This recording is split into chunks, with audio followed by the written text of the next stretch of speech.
So at this time, I'll call to order the regular meeting of council for Tuesday, November the 20th. There are no public questions. Looking to the agenda, are there any additions or changes? Seeing none, I'll move the agenda be approved as presented. Those in favor? Opposed? Is Councillor McCallum away today? Oh, okay. No delegations. Looking to the minutes of the October 30th special meeting of council, are there errors or omissions? Yes, we have two name misspellings. Bernie Asbell is Bernie Asbell, and we need to correct the spelling of Ivan Nixon to Ivan Dixon. And there was also a request to have Naya Noyes West to have her submission listed in the opposed column rather than the neutral column in the minutes. Okay, thank you. Councillor Sanford. Thank you, Worship. On page 10, there's a couple of typos that I've already advised Suzette about. Okay. And so they're just going to be repaired. Sure. All right, then I'll move the minutes be adopted as amended. Those in favor? Opposed? Motion's carried unanimously. Looking to the minutes of the November 6th regular meeting of council. Are there errors or omissions?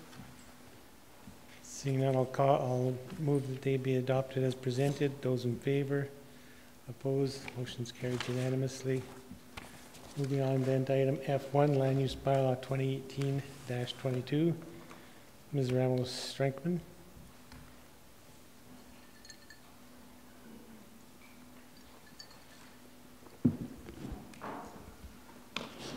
Can you hear me okay? Okay. Good evening, Your Worship and Council. I am here to talk to you about our land use bylaw. We are proposing a new land use bylaw, 2018-22, and we will discuss that this evening. I'm going to tell you why we're here today, give you an overview of timeline. We're going to go through the bylaw section by section, with the exception of discussing topics like parking and accessory dwelling units first, just to balance out the presentation a little bit more. We'll finish up with our recommendation and have some opportunity for questions and comments at the end, but please feel free to stop at any time and ask a question if it's relevant. So we currently have Land Use Bylaw 22-2010, and it was adopted 8 years ago. It's dated, and although we have had revisions since its approval, it's in need of a larger update.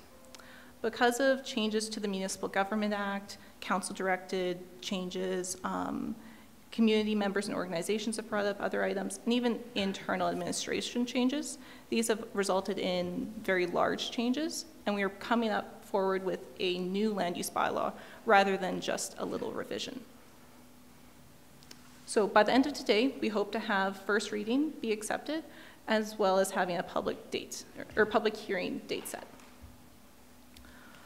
Just commenting on the timeline of this project, we started it earlier this year, and we kicked things off with a public engagement in May and June.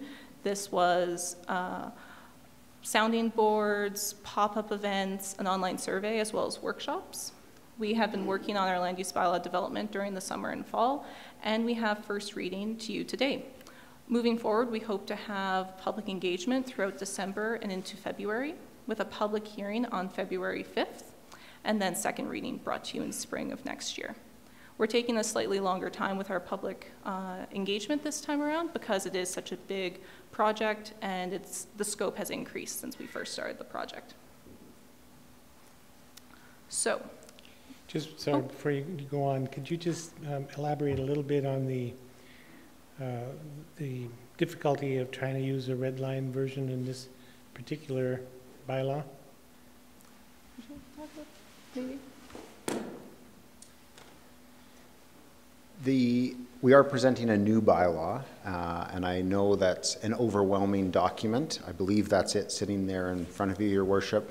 It is a big read. There's a couple of reasons. Primarily, it has become difficult to track all of the changes as we've gone. And so we have concern is that if we present a red line version that is not entirely accurate with the actual bylaw that is before council, there could be misunderstandings about what is or what is not changing. So by presenting a clean version of the bylaw, it's clear that that is what council would be presenting. Whereas if there were any inconsistencies between a red line version and a clean version, it would be potentially misleading. Additionally, there are large sections. For example, the parking has been entirely rewritten. So it's basically taking 3 pages and replacing them with 3 new pages. That sort of change happens quite a bit through the document. In places, items have been removed in one area and added to another area. So it is something we could consider. I guess the final piece is it would take a significant amount of work to go through and document all of those changes and create that. It is something council could request, but it would be outside of the formal bylaw adoption process. What would be before council is the clean version of the bylaw. Thanks very much. Mr. Fark? Yes, I would supplement Mr. Fish's response by stating that we are taking a different approach to this land use or to this bylaw change than what we traditionally do, which is we are bringing this forward, this version, to first reading in order to get it on the public record. So we did the public engagement earlier this year, and we got some good feedback that allowed us to develop some potential regulation. But in order to get to the next level of being able to have council make some informed decisions, we need actual regulation for people to comment on. So what we're doing is we're bringing forward this regulation. Council will hopefully give it first reading this evening, and then there will be an extended period of time where we will do a number of public engagement sessions on the actual proposed regulation so that people can see, based on the feedback they previously provided, what it looks like in regulation, and then provide feedback on that. And then only at that point, once that further public engagement has taken place, then we will do a public hearing. And then we expect that there will be significant revisions at second reading based on all of that feedback that speaks directly to the proposed regulation. So this is a different process than what is traditionally done when we look to amend or bring a new bylaw. And to that point, with significant changes at second reading, it's likely to assume there'll be a second public hearing in the new year. So it is possible that, there will for sure be a first public hearing in the new year, and then second reading of the bylaw would be an opportunity to make amendments based on the feedback that is heard. If the amendments that are made are deemed to be substantive, then yes, the likely scenario would be that administration would recommend holding an additional public hearing on the then amended bylaw at that point. And further to Mr. Fish's comment, it is at that point that we would recommend actually bringing forward a red line version. So we would bring a red line version so that people could easily track what was the first reading document, the clean document, and then what any proposed changes might take place based on the feedback and the decisions of council at second reading. That's right. Okay, thank you. And just one other question for yourself. So we had a process last year that had a public hearing when we started with a new land use bylaw process last year. And this land use bylaw contains quite a bit of information that was informed through the previous process and the public hearing that occurred last year. Yes, particularly with topics like ADUs. Right. So we took feedback from that, engaged more on those specific issues that came up during that process, and now we've brought forward the new bylaw. That answers your question. Yeah, just, yeah. Great, thank you. Thank you. So we only have about 2 hours to go through this 600-page document. I obviously cannot comment on every single minor change. We've identified key ones in our 15-page report as a summary, and we'll be discussing other key items today. There are also some little mapping changes that have happened, and we aren't going to go through every single change, but we'll discuss some of the key ones and then provide a summary of some of the minor ones at the end of this presentation. So with the minor changes, we've largely added clarity to a lot of sections. For instance, we had questions about where building height was measured from in flood risk areas. So we've sort of broken up that definition and expanded upon it. It isn't different from how we are currently interpreting the bylaw, but now it's just more clear. We removed a lot of duplication. In some instances, we had uses defined in a particular section, and so we've just moved them to the definition section where they rightfully belong. We also corrected known errors. This includes things like referencing wrong sections of the bylaw, titles, maps, some grammatical errors, and other similar items. Some items were also moved around.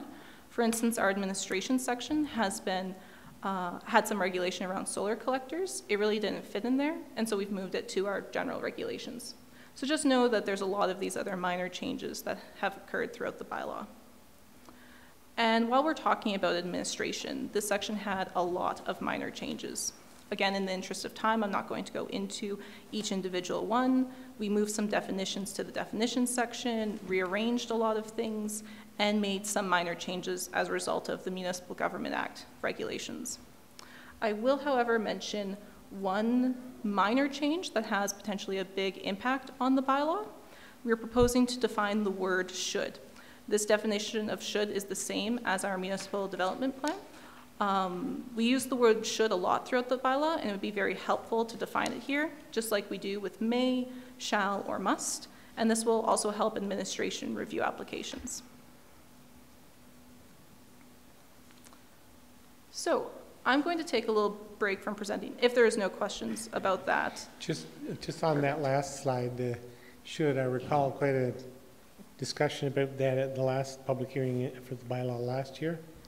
And is this proposed definition been discussed in any way with the members of the development community that were so adamant on that particular word? Or will we expect to hear that at the public hearing? The short answer is no. That's part of the number of changes here, and again, it's consideration for first reading. If approved tonight, then we will go out with the bylaw and have more feedback on that. Really, that question came up around one issue, and we're going to talk more about that issue where we are trying to, we had a lot of internal debate about getting rid of the word should throughout the entire document because it's not clear. That really came down to one interpretation, and we'll talk more about that shortly. Okay, thank you. And so with some of our key topics, parking and accessory dwelling units, I'm going to call up Marcus to discuss. Yes. Oh, my table's gone.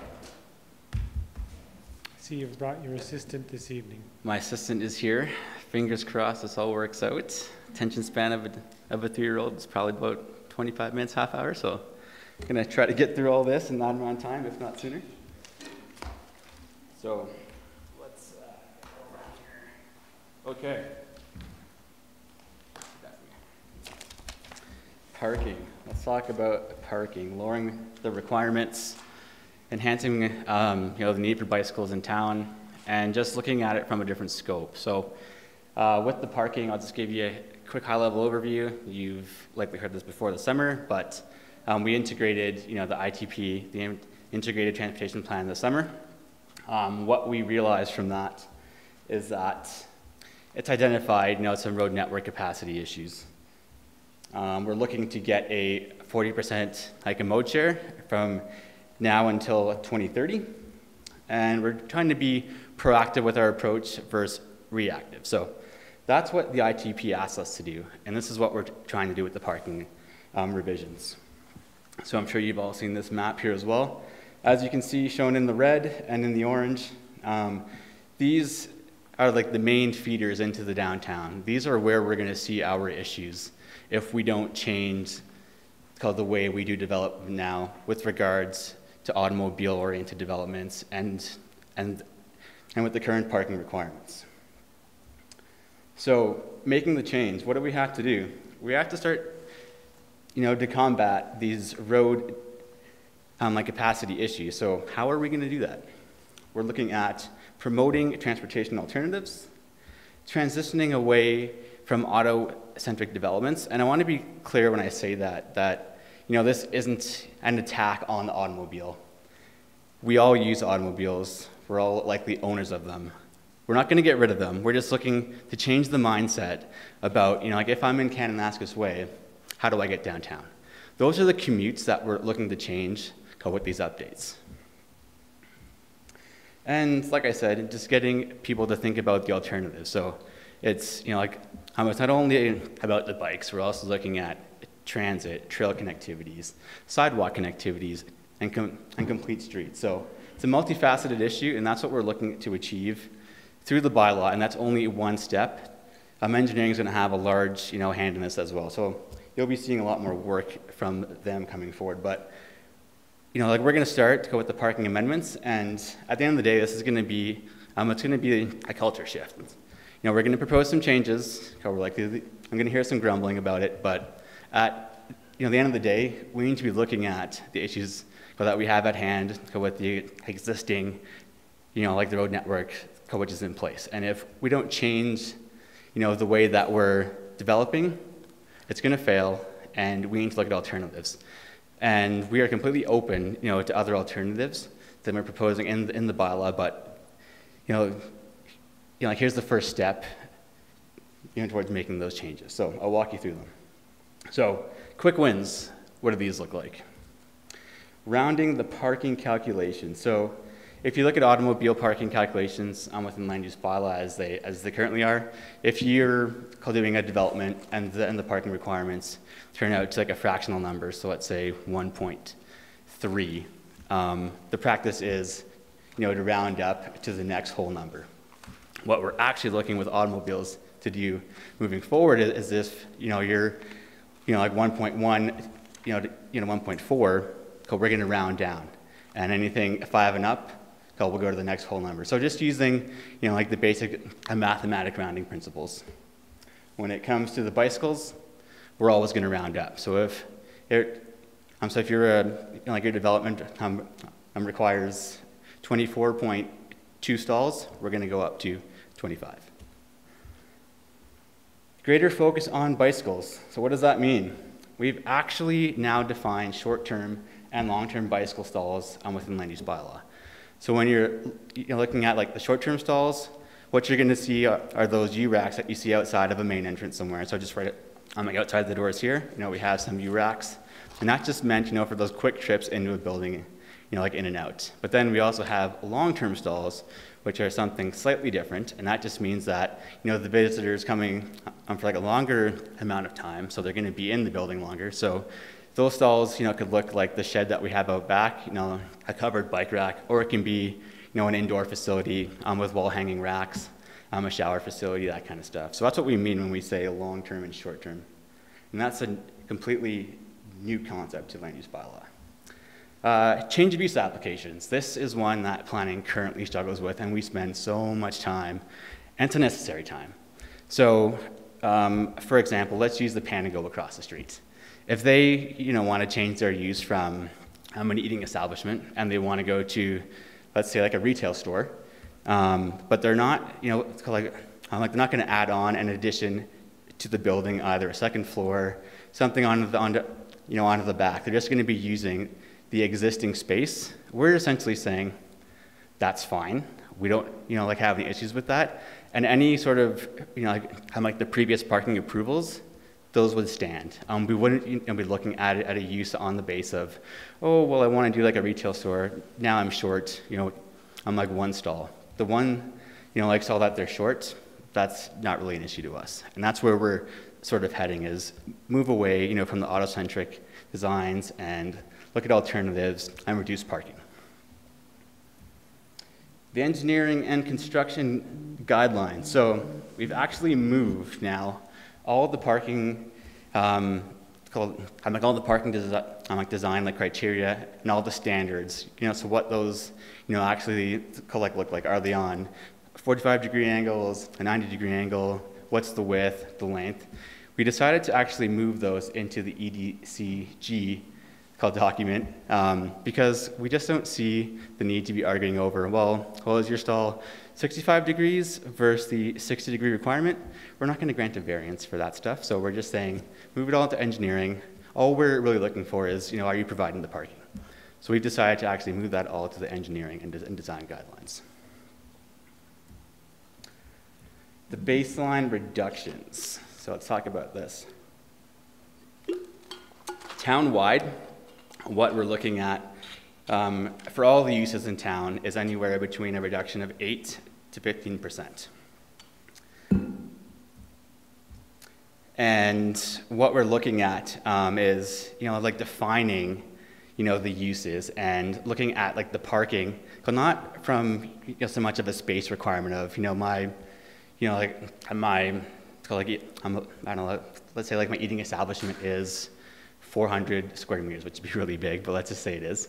We're not looking at it on the size, we're looking at it on the use and the potential users that could actually come to that. So a few really quick examples. Let's look at sporting and rec facilities, the current regs that we have in place. So for, let's look at a curling ice sheet. We have a 4 parking, stall requirement for 1 sheet of ice. Think about when, I don't know if any of you guys are active in the arenas at all, but when I go to play hockey, I'm never going over there alone. I'm always commuting with a buddy. I'm always going, the few times that I have been curling, it's never, a solo adventure over to the rink. It's, I'm gonna go with 3 or 4 friends in my car, and we're gonna go play. So that's what we're trying to encourage, is the carpool factor. Trying to eliminate, these unnecessary stalls, which we have at our uses. Another really good one I like to point out is, drinking establishments. If you read the bylaw currently, it's almost as if we're encouraging people to go to a bar, have a drink, hop back in their car. I don't think that's the environment we want. The current parking requirements for a drinking establishment within the town center is 1 per 20 meters squared. But for anywhere else outside of the town center, it's 1 per 12 meters squared. So the parking counts start to add up. So what we're looking at, for instance, with drinking establishments is saying, we don't want to see that activity and that kind of behavior in town. So what we're going to be looking to do is say, well, we understand that there's going to be some staff there. And so we're looking at, how many called staff you might have on hand at any given time. So we're saying with, the new requirements is 2 parking vehicle stalls for staff, 1 per 20 seats. So not looking at the square area, but looking at the seat counts inside, and then also looking at 2 designated drop-off and pickup stalls. So that's for a taxi driver, a designated driver dropping you off, picking you up, that kind of stuff. So we're looking at it from a more use perspective versus say a square footage. Short-term and long-term bicycle stalls, these are now required for all uses throughout town. This is something that we didn't have before. As you read the bylaw, as it currently is, the requirements are fairly low. It's 1 bicycle stall per 5 vehicle stalls. So we're taking this with a big swing in the other direction. Parking reduction factors. So what are they? If we're talking about the parking reduction factors, these are certain ways, which we can implement a reduction in parking, either through, your proximity into downtown, your proximity, to like a local transit stop, and like various aspects of parking management strategies. So when do they apply? They do not apply, they do not apply to all non-residential uses except for mixed-use developments, and only to the automobile stalls. Can be applied for a reduction maximum of up to 25% of the baseline parking, and can only be applied for a reduction of 20% for employee housing and perpetual affordable housing. When do they not apply? Let's look at this. Visitor stalls, we're not interested in reducing those. Bicycle parking, this is the focus, taking it the other direction, going with higher counts.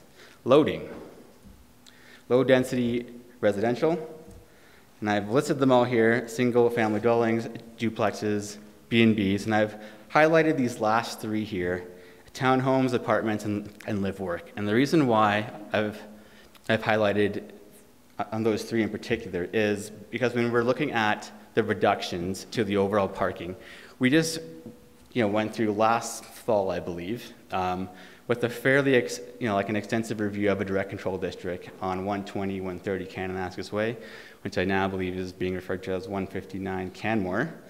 And we set some pretty aggressive parking requirements there, along with bicycle requirements. So we've already reduced that a fair bit, and we're not looking to reduce it any further, because if we do, you're likely to run into some on-site parking management. So what we've actually done is just replicated the parking requirements from that direct control district into the land use bylaw, for those three kinds of residential uses. Parking reduction factors, the specifics. So let's talk about like the mandatory reduction factors, which will be automatically applied, and this is all dependent on your location of your property. So the first one relates to transit network connectivity, and that's in respect to whether or not you are within 450 meters of a walking distance to a local transit stop. So if you are, as you can see here in the map, all these green dots shown around are all the existing stops in town. If you are within 450 meters of one of those stops, you can have an automatic 5%, it's called reduction to your overall parking. Keep in mind, with this map, it's going to progress, it's going to evolve, because the roam called network will eventually expand out to Three Sisters and elsewhere. So when that happens, we'll be looking to update this map as we go. The second one is in relation to the proximity to the town center. So there's three zones here. The first one is zone 1, so this just means that you're within this white area right here. That means you're within the town center and then the gateway, so that's an automatic 20% reduction. Zone 2 is South Canmore and anything along Bow Valley Trail, and that would result in a 15% reduction. And Zone 3 is kind of the Palliser lands up Three Sisters, Hospital Hill zone, and that would result in a 10% reduction. And the way that we came up with these zones is looking at suitable walking distances and your proximity to goods and services. So anything within the town center is from 0 to 500. Zone 2 is everything in the lighter gray, is anywhere between like half a kilometer to a kilometer, and anything outside of that is about 1 kilometer to 1.5 kilometers. So when you're looking at the time frames, for walking like a 500-meter distance, you're looking at about 5-6 minutes. Anything closer to that like kilometer mark, you're looking at around 10 to 12. So those are all suitable walking distances in town. Second to that, there's also the optional reduction factors, which can be anywhere up to 10%. So looking at the two, like the mandate. So if you look at the like the mandatory requirements up top there, you can get up to a 25% reduction in your parking just based off those two automatically being applied.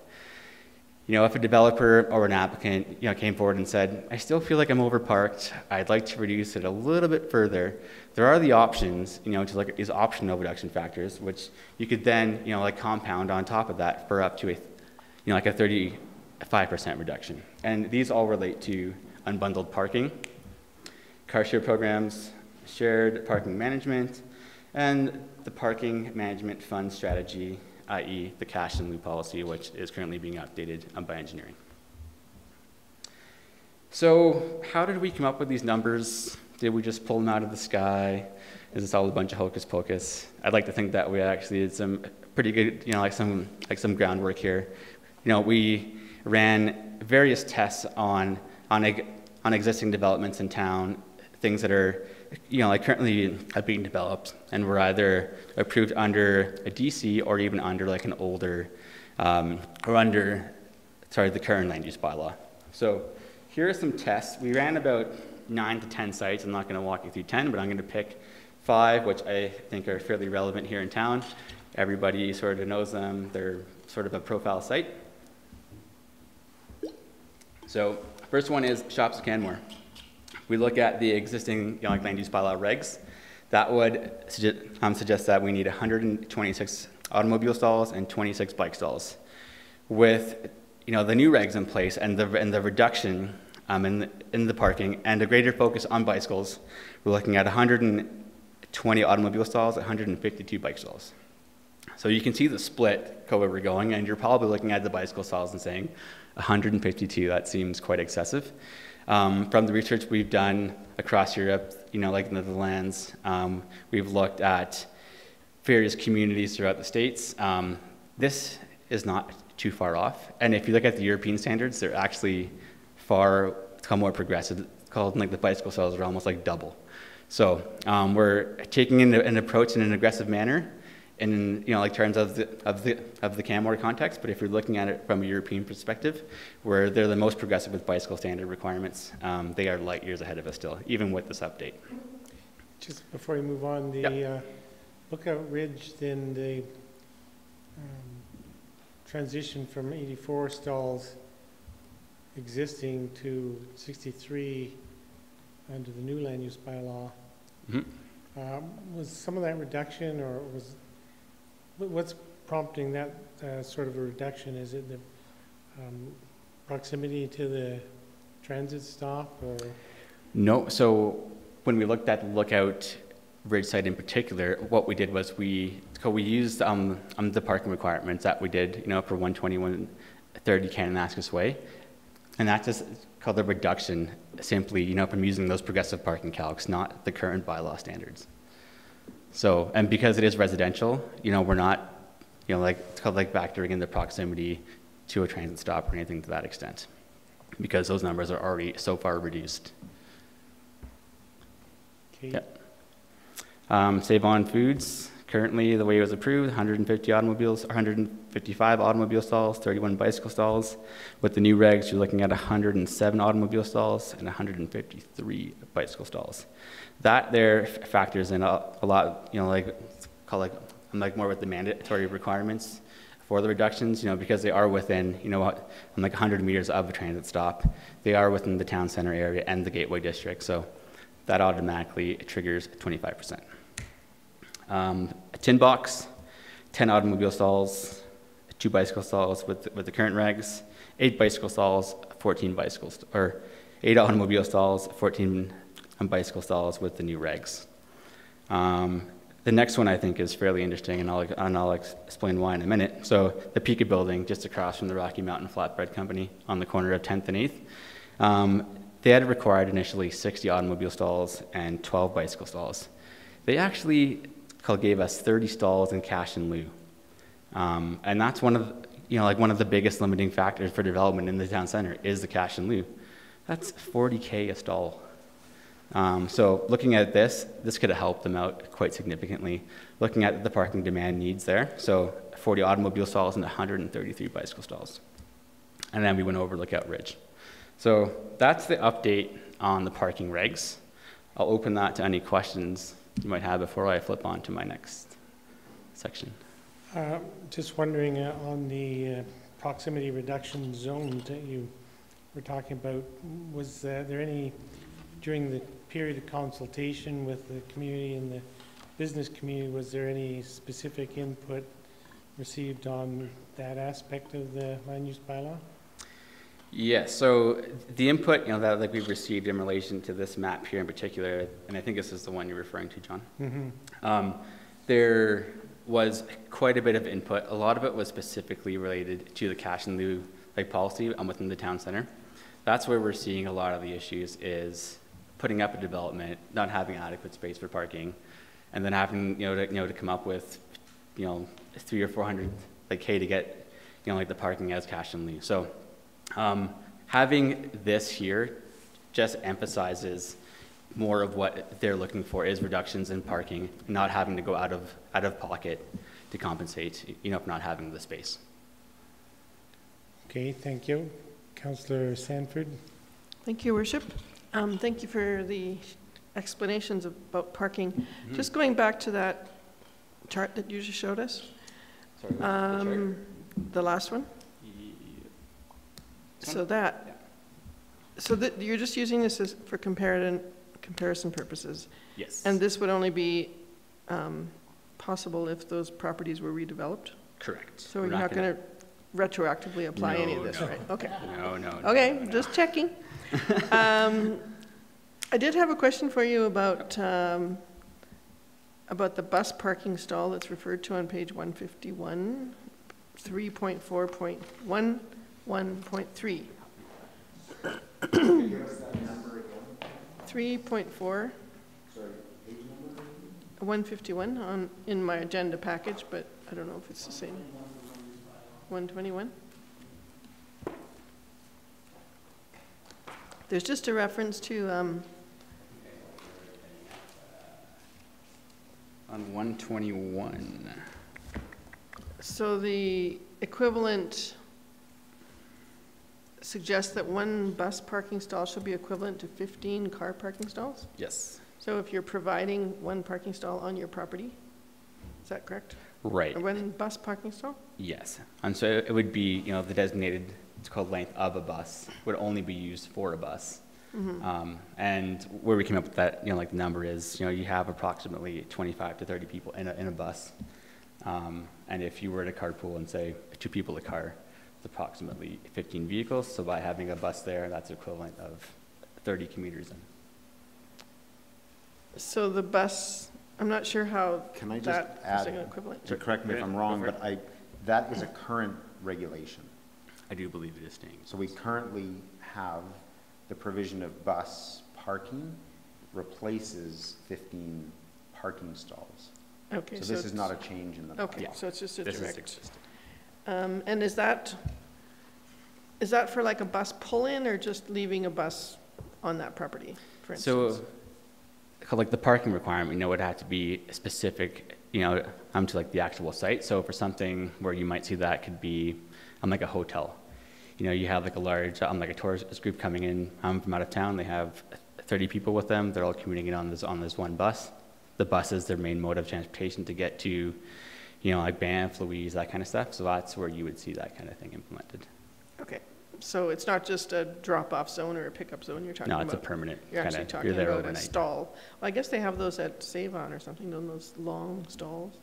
The long Yeah. bus? Mm-hmm. Yes, I do believe you're right, yeah. Yeah, okay. All right, thank you. Yep. So much of what you presented tonight, we talked about earlier in a workshop or another session between with council and admin. So we're quite familiar with the direction that's being proposed. I have just one follow-up question though. You referenced the car share program in one of the slides. Yes. Do you know if there's any, I'd met some time ago with an individual who was seemed serious about wanting to get a car share program going in Canmore. Do you know if that's proceeding or? I'm not sure of the details on that. I do believe, Andy from engineering, the manager, has had some discussions with them. I wasn't privy to those conversations. So. Okay, that would be great. Yeah. Councillor Comfort. Yeah, thanks for your presentation. Yeah. I just had a question about the unbundled parking. Yes. So, as I understand it, that's where you have parking assigned in an apartment building, say, or condos, townhomes, but the parking isn't included in whatever, it's like, you have to pay extra for it. Yeah, so it could be used, I guess, one of two ways. You can either have it as, like usually when you get, I'm a new condo development, you're likely to have a stall, like titled to your unit. What we're suggesting is that it's, like not a titled stall. You can either purchase for rent, purchase to own, or it can be shared if it's a mixed-use development.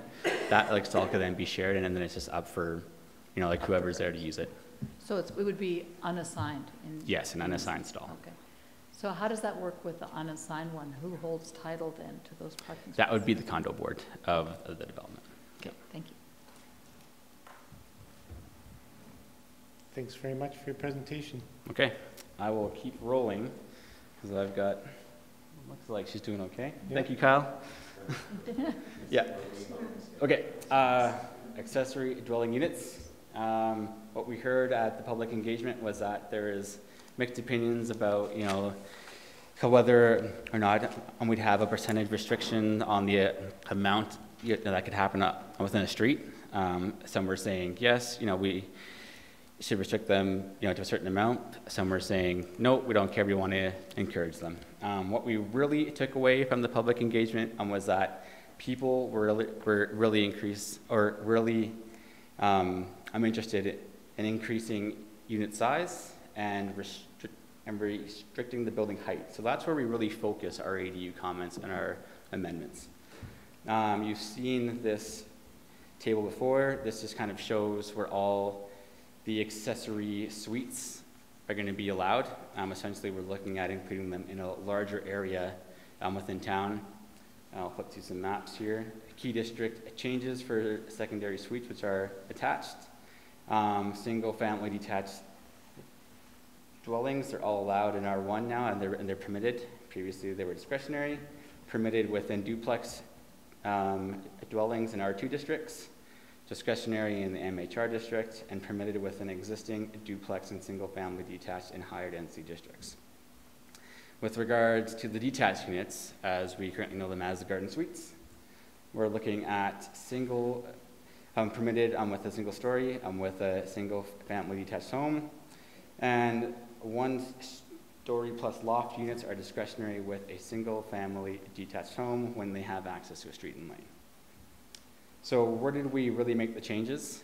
Specifically, what you'll see within the land use bylaw is that we've actually removed, it's called the R1S, it's called like the district, and we've actually just made that all R1. The reason being was that the R1S district was specifically set up, to allow suites. Now that we're already going to be allowing them in there, it's essentially achieving the same outcome of an R1 district, so we just flipped all those boundaries to be R1. So here you can see in this map, this was currently the R1S, now it's going to be all R1 here. So the next area in town, this was the R1S district here, that now all becomes R1. And one more up in Eagle Terrace, or up in Eagle Heights, currently R1S here, this now all becomes R1. So fairly minor mapping changes there. The districts achieve the exact same thing. We're just eliminating a redundant one. Key regulatory changes. With regards to the general changes, we're looking at a clarity in the intent of residential use. So we want to be clear that suites are not to be used as visitor comm, not to be used as an Airbnb. You actually have to live there full time, but it can be rented out, so no issues there. No rooftop terraces will be allowed, and 2 things which I think are pretty fundamental, and we've been hearing lots of mixed feedback on, are the removal of the stat deck and street and lane access. So currently as it stands, if you want to have a suite, whether it's a garden or a secondary in the basement, you either have to have access from a street or lane to do that. So without without the 2 of those in combination, you wouldn't actually be able to have a suite. What we're saying now is that if you don't have a lane access, it's okay. You can have a suite still. So that should open up a lot more opportunity in town for people to have these. Attached units, secondary suites, the ones that are in the houses, you don't really have any significant changes there to report. Remains the same status quo. Did you say you'd heard a lot of feedback on the removal of the stat deck, or did I misunderstand? Yes, we heard some feedback. There's, you know, kind of like mixed emotions about it, of why are we taking it out? Why not just keep it? And I think we've had this chat before. It's not something that we can regulatory enforce. It's a written piece of paper that just says, you know, I am the owner, I live here, but whether or not they actually do, it's not something we have the resources to be looking into in every suite. So if you want to discuss that further, I think we can, but I just like to keep rolling here because I think I've put us behind time a fair bit. Key changes to detached accessory dwelling units. We're going to allow some more site coverage. So currently the way the bylaw reads is 10%, we're going to be looking at increasing that to 15. Rear yard minimum setback. We've actually reduced this from 2 meters to 1.5. The reason being just so we can allow for some more, you know, like flexibility as to where the unit, you know, I guess could actually go. So let's provide some more flexibility there. Height limits have been changed to allow for roof pitch flexibility. So what we've looked at here is, you know, beginning with a 212 pitch, and dependent on where you fall either above or below that pitch, that would indicate like your minimum or your max. So it just allows for some, you know, it's kind of like variation in the roof pitch that's being used as opposed to the standard 612, which is creating a fair bit of issue. Vehicle access requirements, as previously mentioned. If you don't have access to a lane, you are still allowed to have a suite. It would either be permitted or discretionary, but when you do have access from a lane, the requirement is that you take access off the lane. So we would really like to maintain that still moving forward. Gross floor area has been increased to 60 meters squared. This is the big one. Currently, the regs say you're allowed 50 meters squared. What we're suggesting now is if you do a single, like an at grade, it's called the garden suite, with one, I guess one level, then you can be 60 meters squared. But you also, have the option if you want to do a split level. So let's say you want to do 40 square meters on the ground, and in like a loft area, you want to have another 20 square meters. So you would be allowed to do that, but we're limiting the actual size on that second floor, which we currently do not do. And finally, parking reduction subject to location. So I'll show you what that means here. So this map here shows everything in yellow, the town center, and then the Gateway District. And then they have this light brown kind of beige color around. So that just indicates a 1 kilometer walking distance to the town center.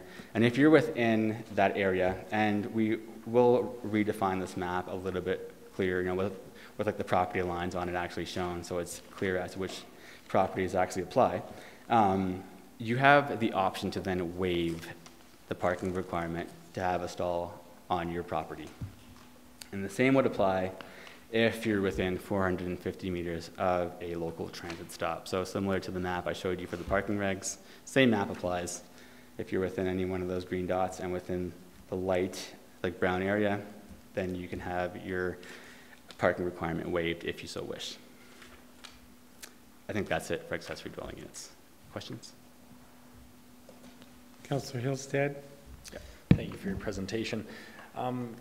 Some of the districts are currently within steep creek flood zones, so we're putting them in now with hopes that when the retention structure gets built, that those Exactly, okay. Yes. So the steep creek regulations would supersede the potential for any other kind of development. So unfortunately, there's a large number of areas that are impacted, particularly in the Kruger Creek area, and would not be eligible.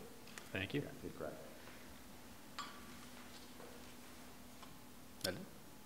I don't see any other questions this time. Okay. Camila, it's all yours. Thank you, Marcus. Once you get started talking about parking, you just can't stop. I know, it's just so exciting. It's invigorating. So there's a lot more changes coming to our residential section. These include roof slope and maximum dwelling size, and we'll go into those now.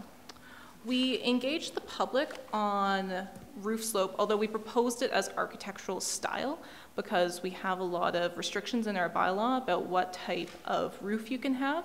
We have more of a traditional 612 regulating the law of areas. And so we asked the public, how strongly do you feel we should enforce an architectural style? Is it important in our character? Really, we heard that the community didn't think that Canmore had a consistent character, and that by restricting it in these ways, we restrict a lot of creativity and variety that Canmore should have. So in a response to that, we have removed almost all references to roof pitch from single-family home and duplex developments. This also came from new calculations regarding our maximum building height, and it just didn't make sense to maintain those restrictions if we're changing those calculations. And we'll talk about those calculations for building height later in the presentation. So really, we felt that we didn't have a place to enforce one style, the more mountain style architecture, over something more modern and new through roof pitch. So what the effect of this could be is that we could see both of these homes side by side in a residential district. I said almost all districts because there are 2 areas in Stewart Creek where maximum building heights have been established based on a grading plan of having a pitched roof. And so we're proposing not to change the limitations on roof slope in these areas. Could you just go back one slide? So, I mean, visually, the one on the right appears to have a lot more mass than the one with steep roof pitch. So these were just some images I took online. They don't actually exist in Canmore. Just want to show the different styles. And the massing will really be addressed in our building height calculations. So we could talk more about that in a little bit. Was there much impact or much input on, I mean, there's a fairly recent trend towards the low slope roof design. Yeah, particularly with our discussions with our local designers. We're just trying to open up the regulations a little bit more to allow more roof variety, something like this low slope roof, or even just more complex roofs with various different roof pitches. Okay, it'd be interesting to see what comes forward at the public hearing on that. Yes. And so with that exception, all the other regulations will be taken out. And just pass this off to Albert. All right, so that roof pitch imagery was actually a useful segue into maximum dwelling size. This is a clause out of the Municipal Development Plan here. It talks about consideration for maximum dwelling restrictions. We already have some in place in some areas, and the real impetus behind this from the Municipal Development Plan is to encourage sustainable housing design and to limit the impacts of housing massing in existing neighborhoods, just as you were referring to, Mayor Borman. We did engagement over this, or on this topic last year. Overall, there was support for limiting house sizes, but it was by no means unanimous. There were a lot of different opinions there. Some of the interpretations were a little misunderstood about what we were hoping to achieve through this. And there were some suggestions that similar objectives could be achieved through other means. So I'll touch on that very briefly. So the existing area in orange on this map already have a maximum 325 square meter house size. It's about 3,500 square feet. So it's still a fairly large home by many standards. There is also a floor area calculation for larger lots, but what's proposed is to expand that to include R1A, R1B, and all other R1 districts other than those shown in orange. So the map on the right shows where those areas would be. There was a fair bit of discussion about either expanding it to more areas or to fewer areas, and we felt that this was a kind of middle ground that we could go out to the public and hear their comments on, knowing we're going to hear a lot of feedback and it's going to be diverse. Yes, it will be. So the blue areas on this map are all within the developed generally speaking, the developed footprint of the town. Correct. Would there be, or has there been discussion about including something like this in future development approvals for undeveloped lands, Three Sisters and Silvertip? At this time, we're not proposing that. That's something that could be amended to include a greater number of areas. Yeah, at this point, that's not what we're proposing. There is in the area that was just up on the map, maybe I'll try and skip back to it. The blue area there does require additional green building initiatives for homes over 200 square meters. So this is in the Stewart Creek Phase 3 area, and that's part of that land use district. So that's another approach to addressing issues around sustainability, but it doesn't address the house, sort of the character of the community. So considering the Three Sisters will be at some point coming forward with new ASPs, that's likely where a conversation would occur around putting in controls on Correct. Maximum house size. Yes. Councillor Hillstead? And just to clarify, the 325 meters squared, that's above grade, right? So basements aren't included in that? That's right. Areas that are below 1.2 meters in grade are not counted in that. And garages? Garages are not counted to a maximum of 60 square meters. Yes. So if you're building a 4-car garage, some of that area would count towards your 325. But the first 60 meters you would not count. Thank you. So just on that question, I understand that in other mountain resort communities like Aspen, there's homes that have maxed out their maximum size limitations, which are quite a bit bigger than we're talking about here. And now builders are going further below grade and two or three sub basements. There's no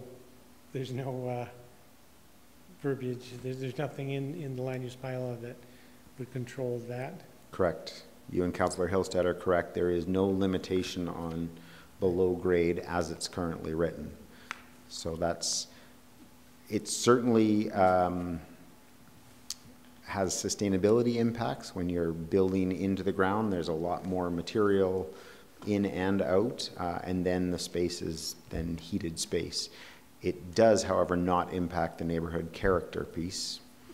Sure, of course. You don't see that side of it. So it sort of depends on what the objectives are. As worded now, there's no prohibition on sort of digging deeper, as it were. Yeah.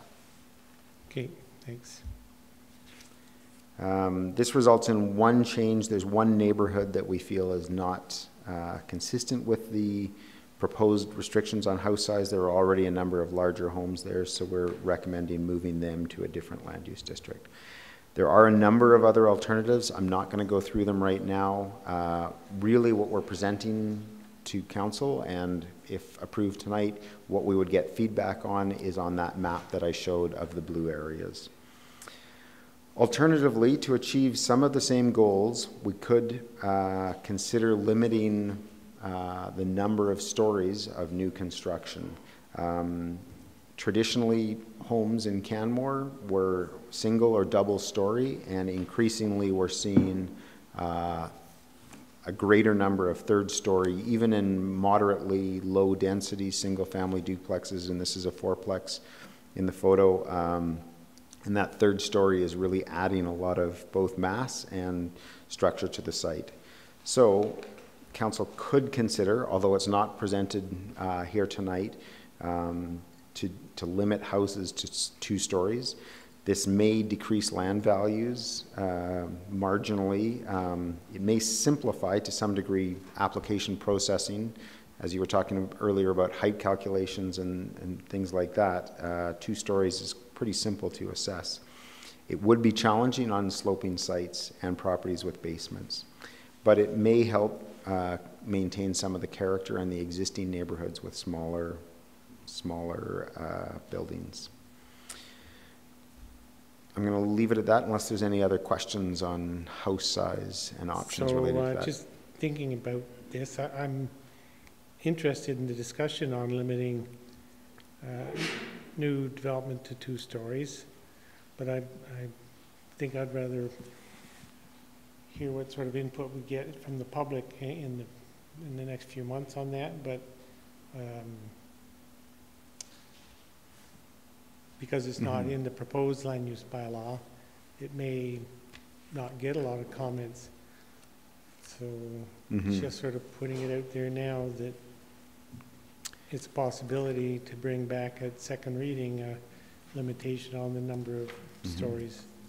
I think we can get some sense of what the feedback is on the maximum house size, and depending on open house meetings, we can try and probe a little bit of that. Meetings with stakeholders, try and explore that a little bit and get some sense of the feedback.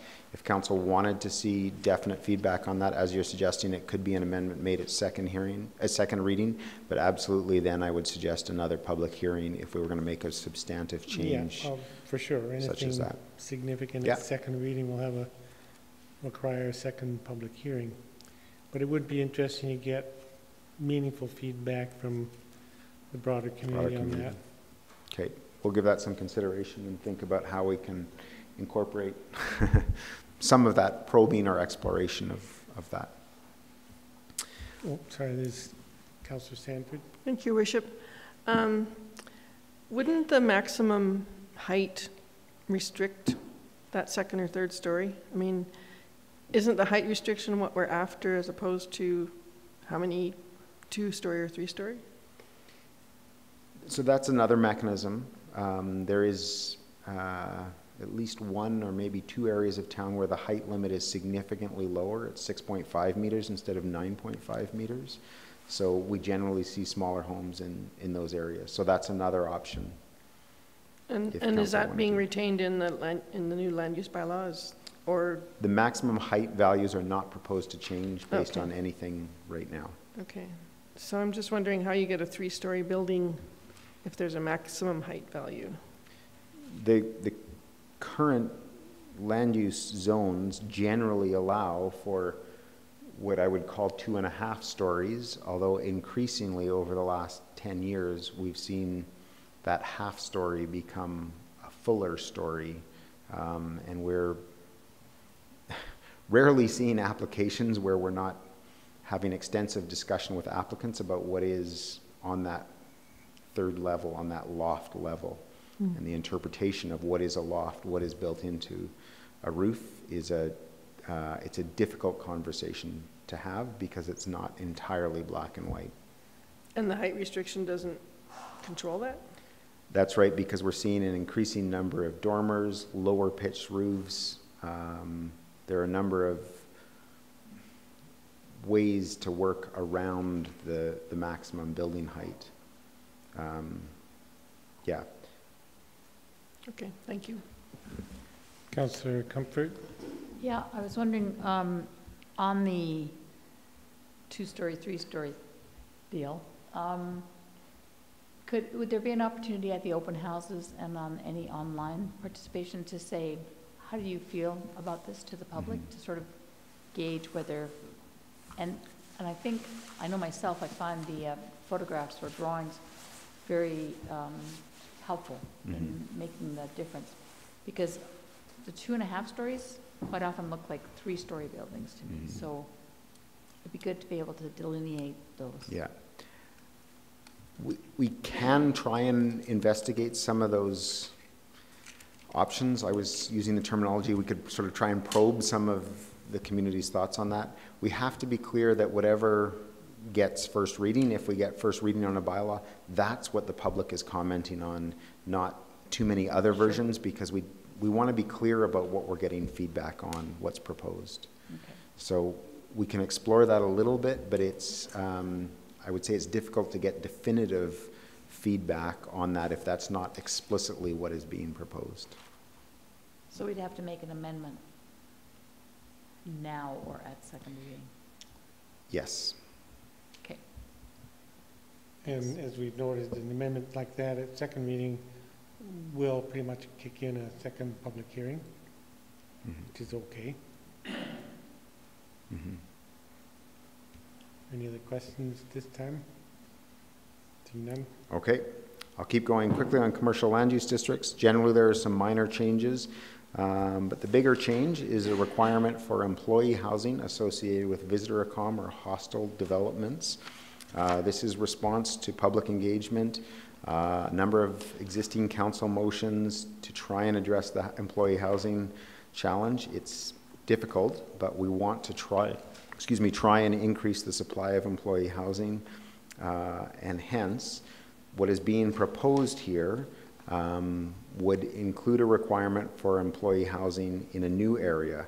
I should note that currently employee housing is required associated with commercial developments in Three Sisters Mountain Village, Spring Creek Mountain Village, and the Silvertip area.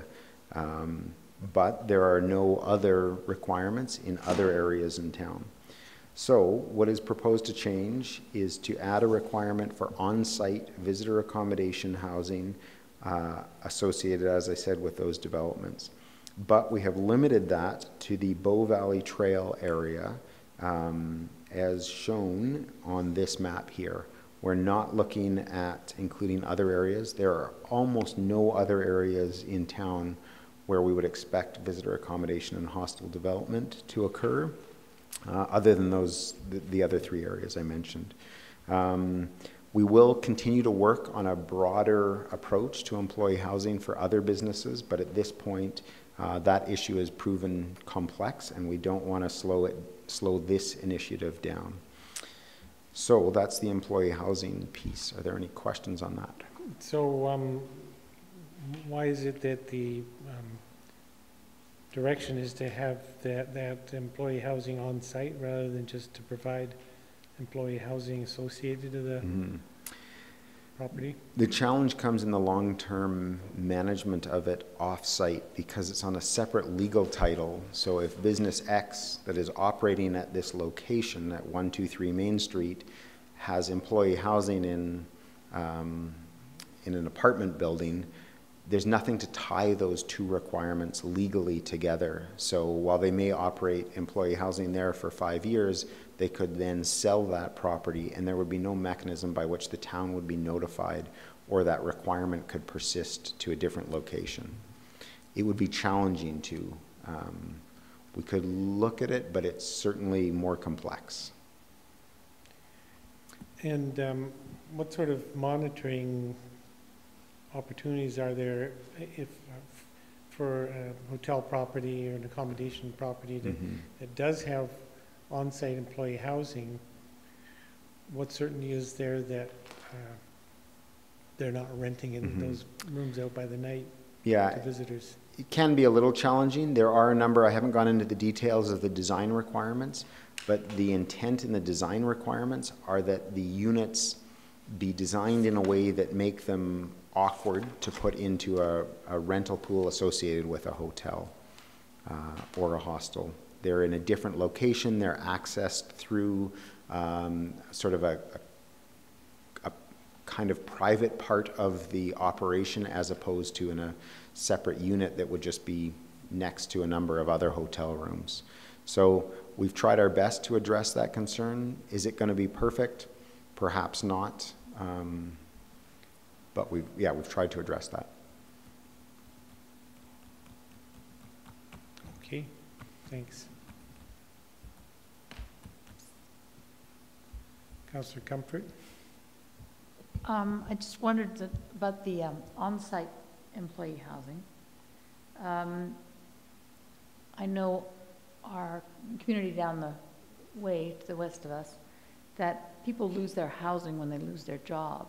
So if you were, say, a hotel employee, a chambermaid, and they supplied you with something on site, then you got fired or downsized, how do we protect that person from not being thrown on the street? I'm just, like if we insist that the housing be on site. The short answer is that we cannot, other than basic landlord-tenant rules. If it's tied to their employment, I believe the housing can be terminated with termination of their employment. Okay, thanks. Councillor Hillstead? Thank you for the presentation again. A couple slides back, you had the breakdown of units for bedrooms. I brought this up earlier, just right now with the way it's worded, if you're at 60, Yes. Yes, thank you. We were not able to correct that at this point, but we will correct that moving forward. Yes. You fit into 2 categories at 60 units. Yes. And at 100, so just. Thank you. Thank you. Thank you. Great. Moving on then. Okay, moving on. Industrial land use districts. Again, some minor changes. Most significantly, and related to this is a clarification of a definition in the land use that we are proposing to add automotive sales and rentals to the IND2 district, shown here in blue, as a discretionary use, but keeping it at a smaller scale, so to a maximum of 4,000 square meters of site area.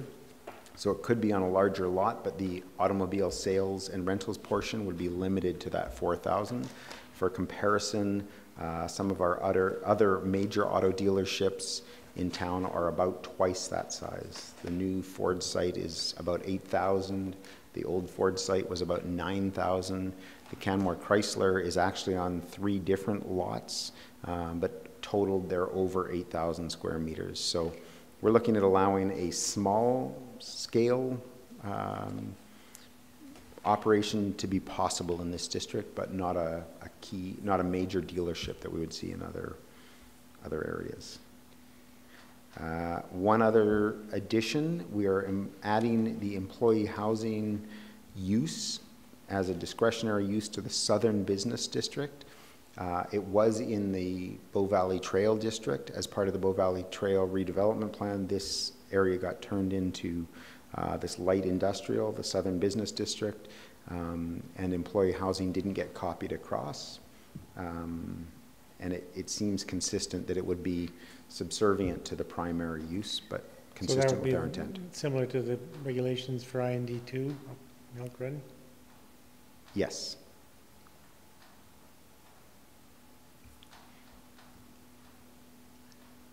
Just before you move on, we talked about this at the last session where admin was presenting this information to council, and I voiced some concern at that point. I just want to reiterate at this point the concern about permitting automotive sales and rentals in the IND2. We have been really determined over the years to protect that district for industrial uses and light manufacturing because it's all we have. And I appreciate the direction that you've suggested to limit to a maximum site area of 4,000 square meters. But that's actually a big chunk of small manufacturing space at a time when we don't have any. So again, it's one thing I'll look forward to hearing input from the public on, and particularly from the business sector. But that impact of losing even that small amount of small manufacturing space. Yeah, I appreciate the question because it's this sort of planning principle is difficult to find people who are willing to stand up for the protection of industrial uses because it's a difficult concept to recognize it's really a common good to have these industrial areas. So I wouldn't expect a strong outcry one way or another, but I appreciate you asking because it's an important concern in the community that we protect these. Some other larger communities have undertaken industrial land studies to ensure that they have enough industrial land or do an assessment. We haven't done that. We're not proposing it in the near future, but it's something we could consider 3 or 4 years down the road. Yeah, well, we'll have to count on the public to weigh in on all of these issues. Yes, we are counting on the public for their feedback. Okay, I'm going to turn it back to Ms. Ramos-Franklin. Yes, we should have less back and forth from here on out. So we talked about residential, industrial, commercial. We're left with miscellaneous land use districts. These are districts that don't fit well into the other ones and are usually more environmental in nature or reserve land. So we reached out to the public. We asked the public specifically about what they feel about consolidating some of these districts. There's a lot of overlap currently between these 6 districts with the intent statements and the uses, and it makes it challenging for us to designate areas of land as one or the other. And so our responses generally indicated support for this. There was concern about protecting wildlife, but there was also some responses that sort of indicate that there wasn't a full understanding of the question or of the intent. And so I hope to provide some more clarity right now.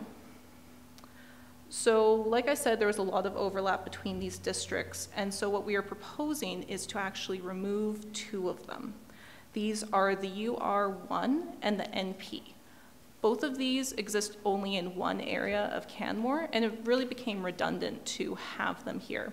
UR1 is actually going to be moved to an overlay district, so we'll talk more about that in just a minute, but the NP area affects only Quarry Lake, and it seemed redundant to have one designation for one area, and we'll talk more about Quarry Lake in just a second.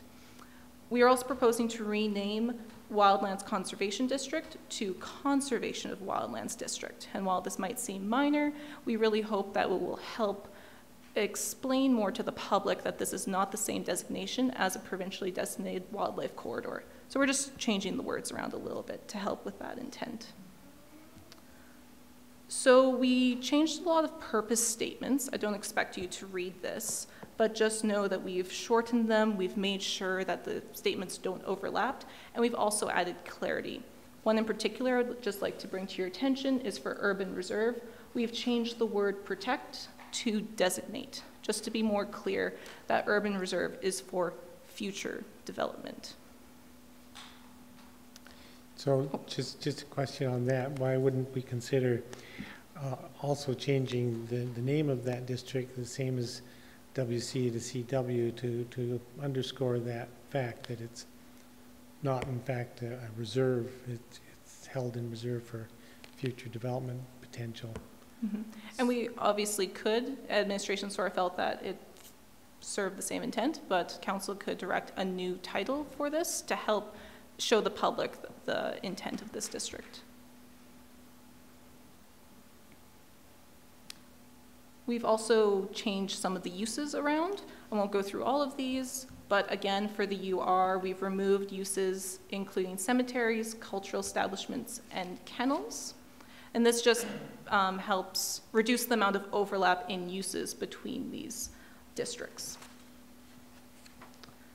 So with these, a number of mapping changes have occurred. I just told you that we've removed cemeteries from UR, and so with this new bylaw, we're proposing to change some areas. For the current cemetery, we would be proposing to change it to PD, which still has cemetery as an approved use. Another example would be Quarry Lake.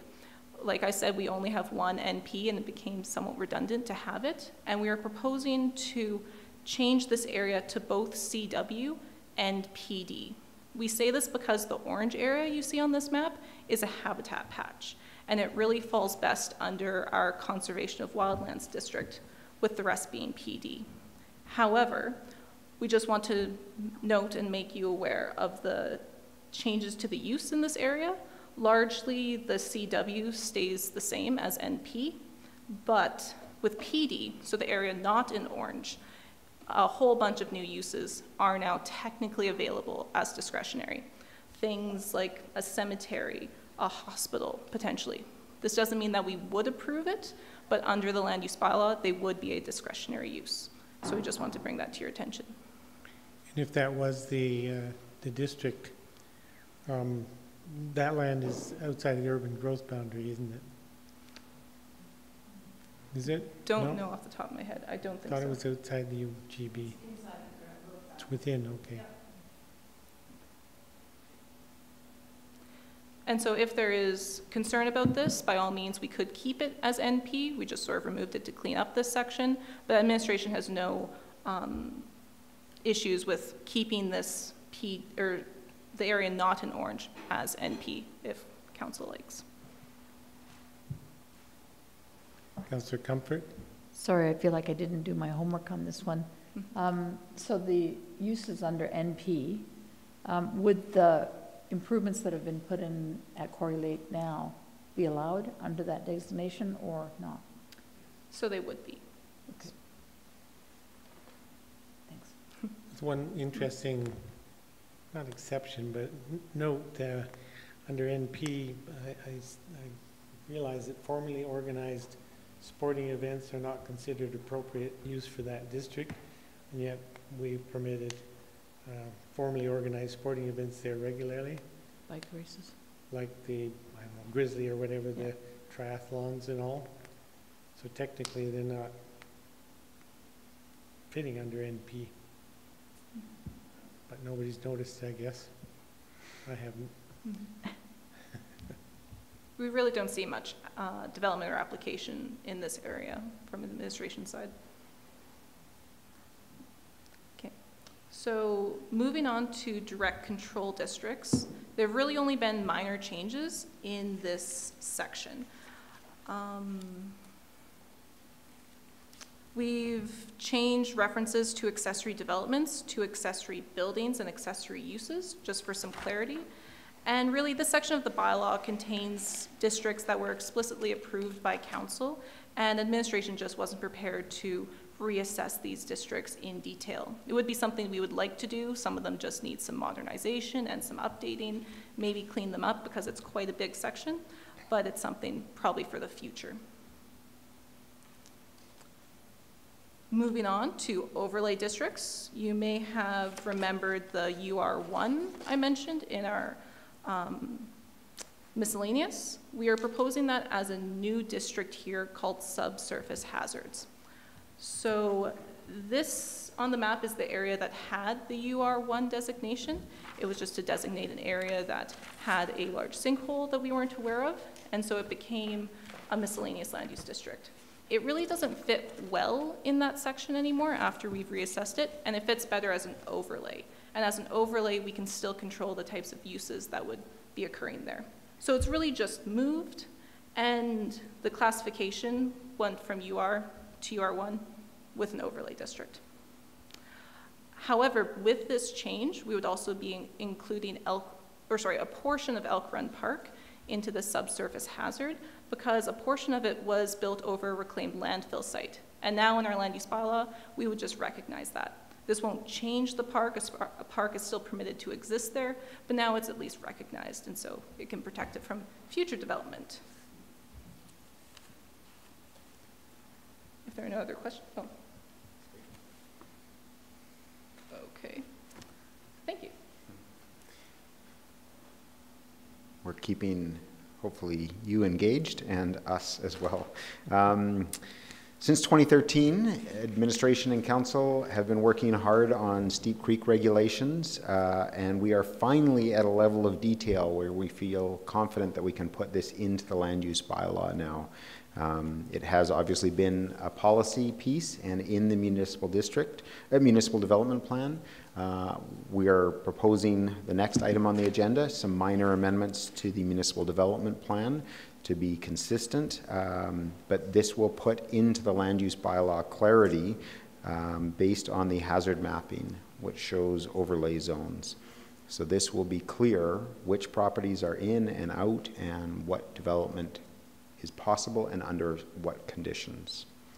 So on that map there, we were just talking about adding employee housing into that southern district of Bow Valley Trail, which of course right now shows high hazard.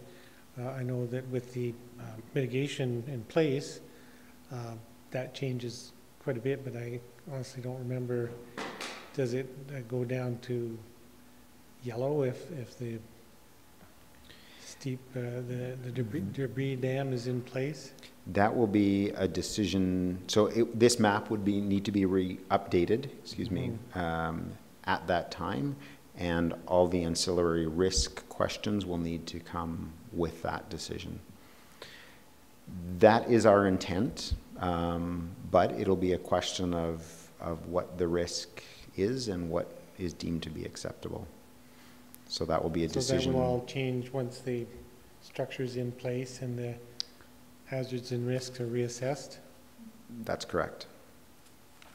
In the meantime, we would be adding employee housing into that district, but it may arguably not be possible. So the prime development areas are in the yellow and orange areas of that portion, and so generally we have followed lot lines, although on larger lots such as this one here, you can see there are 3 different classifications that apply to that lot. So on larger lots, we haven't tried to apply a single designation to the entire lot. So it might be possible that with some design considerations, it may be possible to put employee housing at the northern end of that lot, but would not be recommended certainly for any of the red areas.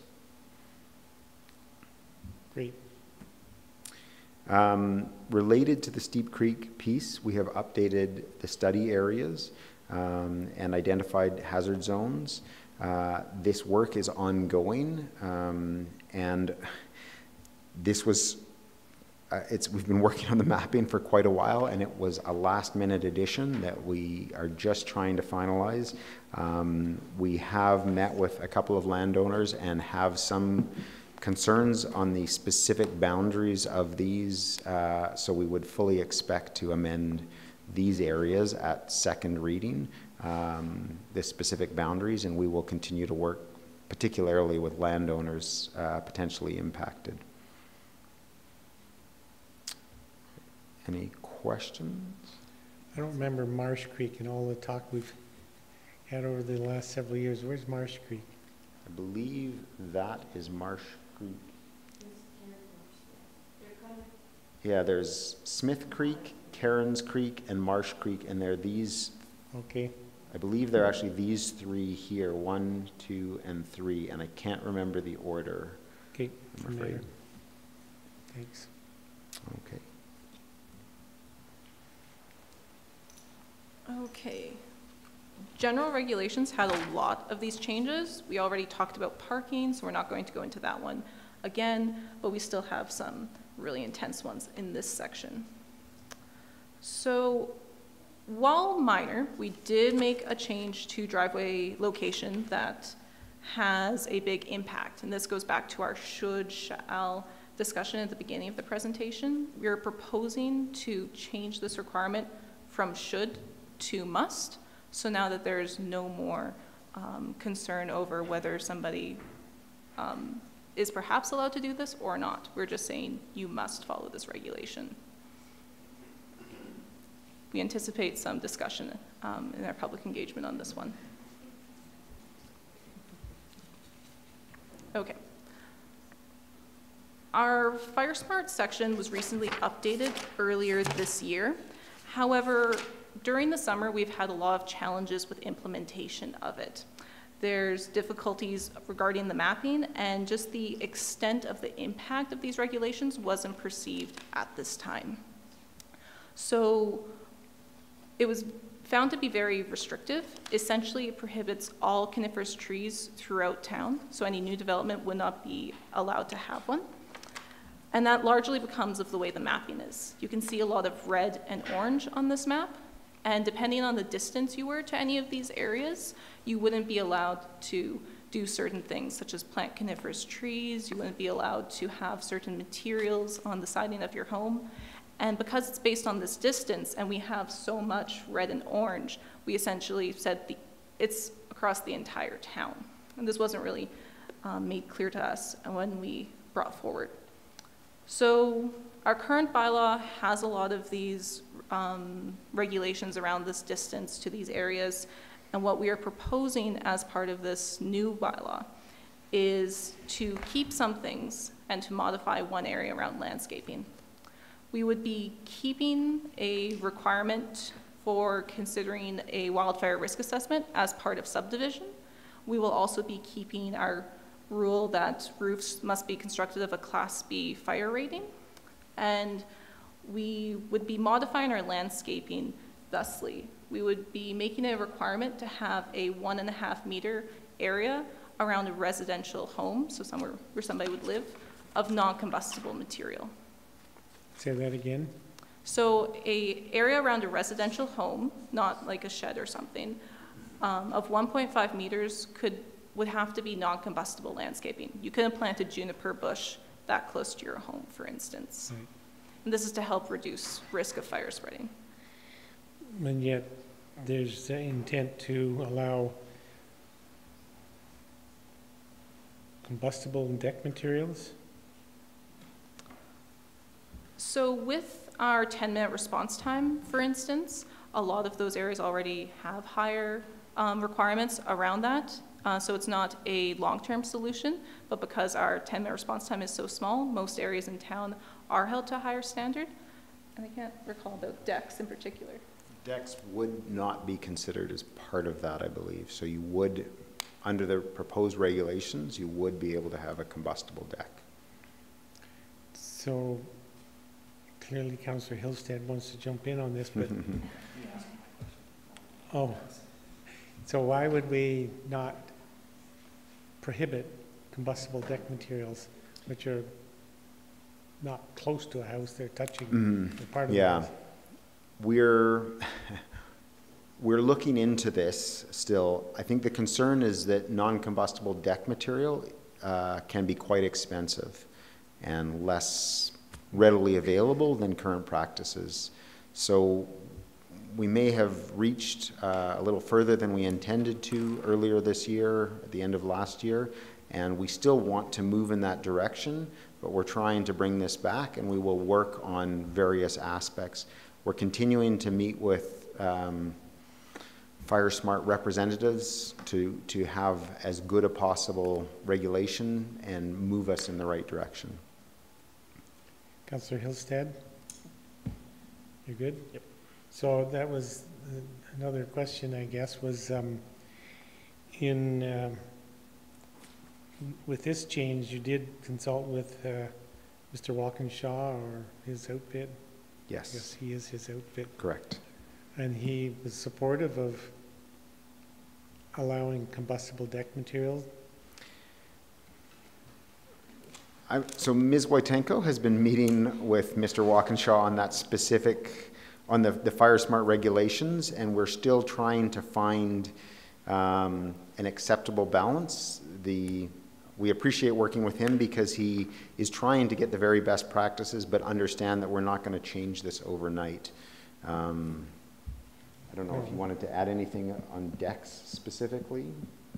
Well, one of the biggest challenge that we have is with the mapping of being able to interpret where things need to be. So a couple of things that Stu is doing, he's looking at creating different hazard zones, sort of like we did for steep creeks, is that you have a very defined zone.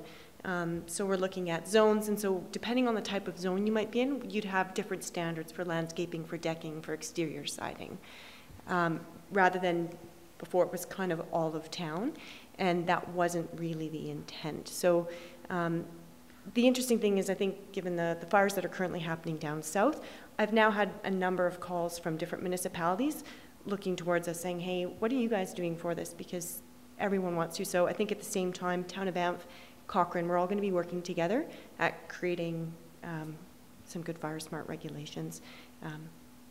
Sure. But it's going to take a bit of time to figure out kind of what works. And there is no exact science. It's like with steep creeks or with flooding, you know, the bathtub fills and we kind of have an idea of the bathtub. But with fire, especially in California, they've had a lot of rules around fire smarting for a long time, and they have these hazard maps, but often they're finding that where they think the fire is going to go, it doesn't. And the homes that were protected are fine, and some of the homes that were protected burnt down, and some of the homes that weren't didn't burn. And it's hard to do by mapping and be predictable with fire. So we're really trying to be cautious on getting a good Fire Smart result without being too overly prescriptive or difficult. Fair enough. It seems like an easy win for me, but... Could I add 2 or 3 really quick points? One is this will not apply retroactively. It would only be for new developments or new landscaping. We're proposing to require additional information on landscaping as part of all new development. So it's a going forward piece. That said, we are looking at a few key issues, largely wood shake roofs as probably the single greatest risk in the community. If you have wood shake roofs, please consider changing that. It is a huge fire risk. We are not proposing any requirements for people to be raking. Just wanted to make that. Councillor Comfort? Yeah, actually, that was my question, was about, we do know certain things, right? So we do know it was probably not a good idea to spec cedar shingles on roofs, for example, and require that in certain developments. That's changed. So on the things that we clearly do know, recognize them, and it's not an absolute science, then there are things that we should forbid, I think. So we do. Yes. I mean, so there would be materials that you wouldn't want to use on a roof in this climate. That's right. So the Class B requirement is fairly stringent. I think we may be the only community that has such a stringent requirement. I could be mistaken, but I think there's definitely leadership there. Is it perfect? No. As Ms. Wojtenko pointed out, fires are complex and there are a number of pieces. Some of the reading I was doing on California was talking about it's really about the combustibility of the building materials, which I think is some of what you're getting after. One of the unintended consequences of our limited 10-minute response time is that we're requiring almost all new developments to be constructed of non-combustible siding. So the benefit of that's a slightly different issue, but it's resulting in somewhat more fire-resistant building construction. Okay, thanks. Okay. Moving on. Building height, the one everybody is excited for. So our current bylaw has a formula, we call it H-max, and what it does is that it limits your maximum height depending on your roof slope. As you get more to a flat roof, the maximum height you can build gets knocked down. We've had a lot of issues with this in the past. We had it in order to address these concerns around the visual massing of homes, particularly at the pedestrian level. For a flat roof, for instance, for a pedestrian, it's very big and it's very imposing. However, we've had a large number of applications end up at SDAB because we're seeing more and more complex and interesting roof forms. And so we're resulting in this. Our current standards just aren't adequate enough and they need to be modernized. And frankly, they're confusing and it's about time. So our proposed bylaw offers a new way to calculate this for low-sloped roofs and complex roofs. We hope to reduce the amount of applications going to SDAB and wasting our time and developers' time. And we feel that it does address the massing of low-sloped roofs. So we engaged with the public on this, asking if our current method of calculating roof slope is appropriate. We had a lot of mixed responses. Some were in favor of limiting low-slope roofs, and others feel that they should be allowed and not have this limitation. However, there was the sentiment that protecting views and light and privacy is still important. We asked for some ideas from the community, and some that we got were really good, considering the setbacks and considering the height of neighboring buildings. And this is actually something that happens. Calgary, for instance, some areas consider what the neighbor's height is and take an average of that, and then that becomes your height, and that just helps slow down a change in character of the neighborhood. We ultimately did not decide to go with that, and this is what we did instead. We currently have H-max, and it applies to residential buildings with fewer than 3 units. And for commercial, industrial, and multifamily residential, this is measured from grade points. And what we are doing is proposing a new regulation for residential buildings with fewer than 3 units. And this is what we call the envelope model. So the H-max, what's currently there, would still apply, but the envelope model would apply to anything with a reverse pitch roof, a single pitch, a flat roof, or any building with 2 or more different roof pitches.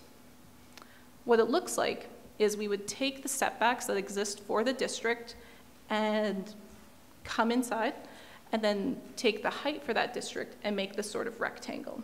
This is an example on a sloping site, and we would still use the existing HMAX that makes a jot in this one. We would take a 45-degree cutoff point from the front, the sides, and the rear. And if you have a building that fits in this envelope, you're okay. You're good to go, regardless of your roof. There are some other considerations with this. We would allow eaves, chimneys, cantilevers, and anything else in our permitted projections to go outside, with the exception of dormers. We've decided not to allow dormers to go outside of this in order to help reduce that massing on the sides of the building.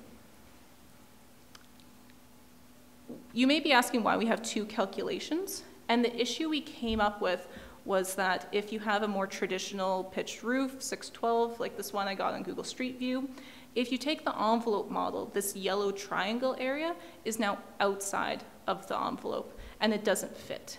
And we didn't want to make a lot of existing non-conforming buildings if we just went with the envelope model. And we feel, and we got this from our public engagement as well, that our current regulation isn't broken, but it just doesn't consider new roof pitches. And so that's why we're keeping it as the same to take care of homes in this more traditional fashion, but offering this new style for new homes. If there are no more questions about that, I'll move on. Councillor Sanford. Thank you, Your Worship. Does this model, is it easily interpreted by the builder? Yes, we've had a number of workshops with BODA and a lot of local designers, and we're working with them, or we had worked with them to make this. They've taken a lot of homes that they've built in the past and just plopped on this envelope model to see what would work and what wouldn't. And it's really astounding with how many homes in town this does fit to, or with a slight modification of an eave, per se, it would fit. So it works fairly well. But can I just say Yes. that it's not unanimous. There are some concerns still, and we are looking for more feedback from the community and development industry on this as well. I just No, thank you. just don't want to clarify perfect, that it's not, so. everything is not perfect. There's certainly, I mean, the issue that we've spoken about before about around that 3rd floor and trying to get the mass in that area, this is a restriction that requires that 3rd story to effectively step back, and it limits the number of dormers, although it allows more creativity in the model. So we're going to continue to hear more about this, and we're trying to find a solution that is both simple, which is what your question was about, and easy to understand and fair. So if there was an appetite to actually consider and approve the 2-story limitation later on in this conversation, what effect would that have to this model? So what this model currently does is it takes the approved height of that district and you just project upwards from that. And so if you have a 2-story building or a 2.5-story building, what this model says is that it would be approvable. It fits in there. I would maybe suggest that we should look at the maximum heights of these districts if we wanted to lower it in a different way. So instead of 9.5 meters, limit it to 7 meters or 8 meters or something else. That would be the challenge with this. Can you just take a computer animation of your design and a computer animation of this and put them together simply? Yeah, with the computer programs that the local designers use, it's very easy to make this model, and even some of the planning staff here can work on models and see, just to double check if everything is Okay, that's what I wanted to know. Yeah. Can I just add that it is, it is even simpler than that. It doesn't require a young, skillful person with computer programs. Although the envelope model looks complex, if you look at something straight on and from the side view, it's just straight up the 7 meters and then the 2.5 at 45 degrees. So you can do it quite simply, even an old guy like me, 2-dimensionally. You don't need to generate one of these computer models, although most designers can and the younger generation of planning staff can.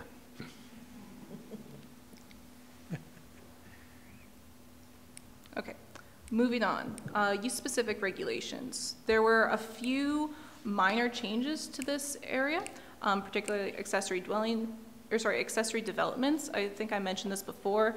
We have changed the definition to have accessory buildings and accessory uses, and it just makes it a lot more clear throughout the bylaw. And so some changes have occurred in reorganizing in this section. We've talked about accessory dwelling units. All of those changes are in this section here.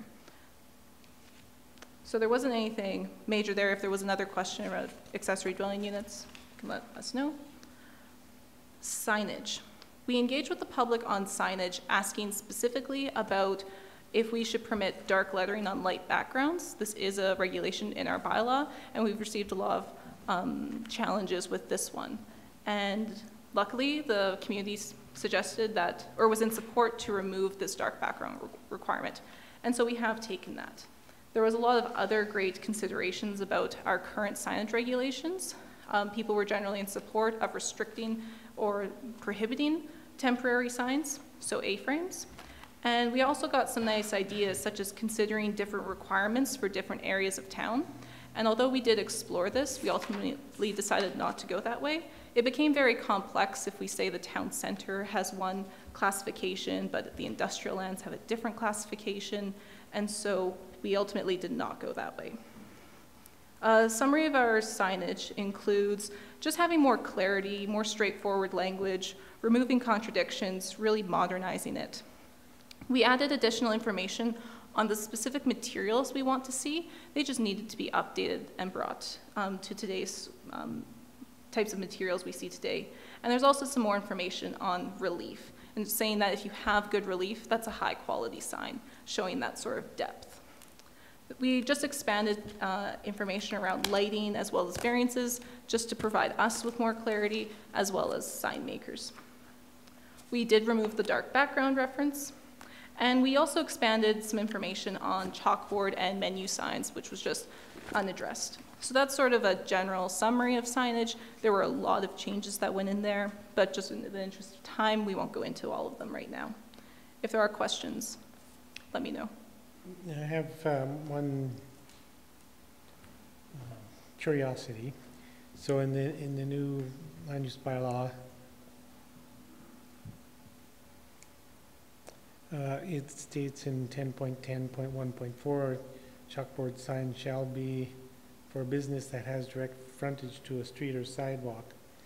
And I'm wondering if that would be applied to a business that's within a commercial condominium project, so there's several businesses, and if that condo property has direct frontage to a street or sidewalk, would that kick in the availability of that kind of signage to businesses within the condo property? So your question is, if you have frontage, you have to have signage of facing that street, or? Yeah, so specifically thinking of the situation up on Canassus Way, where there's a food business that's just off of the street, but the building itself fronts onto that roadway. Would this allow for chalkboard sign to be used by that business? Potentially, as long as it was on the property still. So on it wouldn't the condominium property? Yes, so not on public land or somebody else's property. And then in the new bylaw, it has notes that essentially the sign should be located on private property within 4 meters of the primary entrance of the business. And a similar question. So if the business is literally, if the front door is not within 4 meters, that would prohibit this type of signage? I think we will clarify the intent of that with the writer of those. I think that I understand the point that you're asking about the specific properties, and the intent is to allow some presence on the street for those businesses. The difficulty comes in those multi-unit condominium developments when there may be 2, 3, 5, 10 businesses in there. The intent isn't to have 10 of these signs out at the front. So that's what we're trying to balance, but we will be clear, we'll provide some clarity as we work on the engagement on what is and would not be allowed under the wording as proposed. Great, thanks. Councillor Comfort. Yeah, I just was thinking about stakeholder engagement. Did you talk to actual sign makers at all in the crafting of this law, or would we be looking for reaction from them? Yes, so these draft regulations were sent to some local sign makers and asking for their input, and I believe their response was thumbs up. Well, we have further Yeah, yeah, and of course they can feel free to voice other concerns during the public engagement. But more work. Yeah, okay. Okay. Our green building regulations are completely unchanged with the exception of enhanced green building targets. We've just expanded on this definition because it wasn't quite clear with the current regulations, but we aren't proposing any other changes here right now. In the future, we would be looking at this a little bit more, but they're just still too new for us to really reassess at this time. Community architectural and urban design standards. This has largely been unchanged, but you may notice that the format looks really different, or maybe you won't notice it. We've just tried to modernize it so it matches with the rest of the bylaw a lot. So even though it looks different, the only difference that we have made is regarding percentages of coniferous trees. We're reducing this from 60% to 25%, just to help with this fire smart inconsistency. This section has been completely unchanged, so there's nothing else to say about that one. If there is a concern about density bonus, please let us know. I had a question. No, it's a different section. No, it is that section. So page 557. So in the density bonusing, the goal in 13.3 is to provide up to 10 PH units annually associated with new developments. This number will be revisited annually and will be affected by demand and rates of development. And it also indicates that frequent or annual review of the ratios outlined in this section, the number of units that result from this section, yada yada, and to ensure that this section is functioning. Has that ever, I mean, how have we done with all of that? So in the formal sense, it has not occurred. It has certainly been something that we have considered. We've now had this for 8 years, and we have had limited uptake on it, although there are 2 recent developments that have used this. Part of the challenge, I think it's a two-sided challenge. One is that the bylaw already allows as much density as, for the most part, people are interested in building. So they're not interested in building related to that smaller, more plentiful units. They're keen on building larger units. Although this part of the bylaw hasn't specifically been used, similar concepts have been applied on the Coast Apartment site and the 12130 Kananaskis Way rental site, where additional density was allowed on the site in exchange for provision of rental housing. So not directly, but we have been seeing some of these. I guess looking more at the specific regulations here, I'm not sure that allowing more density, the idea was to encourage private sector to provide this. We're not hearing that density is often the limiting factor. So it hasn't worked as we had hoped so far. And I'm aware of that. So I guess the question is, why are we simply taking it from the existing bylaw and adding it in without any changes to the new land use bylaw, knowing that it hasn't had any effect? Yeah, great question. I think we have 2 options here. One would be to significantly increase the incentive portion, the amount of density that we would allow on a site. And I'm not sure that's consistent with where the broader planning and community want to go in terms of increasing the density, especially not on a site-by-site business, on a site-by-site basis. Alternatively, we could just do away with this section, and I would suggest that that side probably has more merit than dramatically increasing the density. Again, the problem with increasing the density, we don't have many people asking for more density. They would like perhaps taller buildings, but generally a greater number of units is not the problem.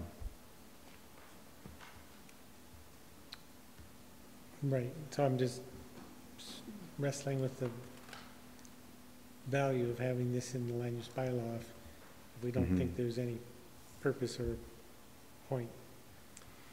And I'm also thinking that it might play in a bit more in the conversation for future ASPs. So correct. Might as well leave it in for now. Okay. Yeah, that's sort of our approach. It's not really working, but it's not necessarily broken per se. Yeah. Okay.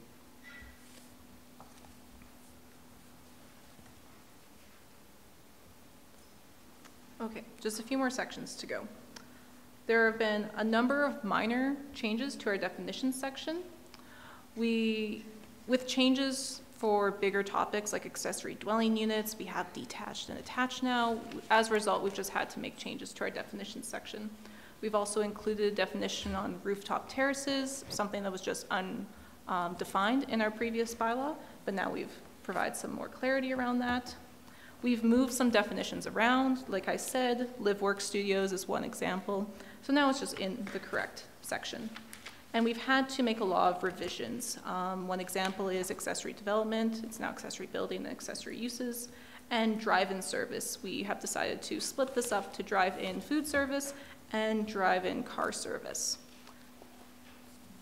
One of the more specific ones I would like to bring to your attention is around gross floor area and habitable space. We've sort of talked about this a little bit, but we have split this up from gross floor area to talking about gross floor area and habitable space as separate. And this way we're just more clear about what is included in gross floor area and what is include and exclude from habitable space. Okay. Maps. Oh, thank you. Back to the definitions.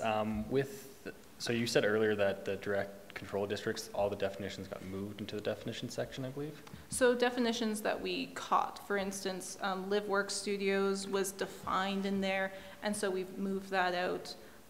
There may have been something we missed.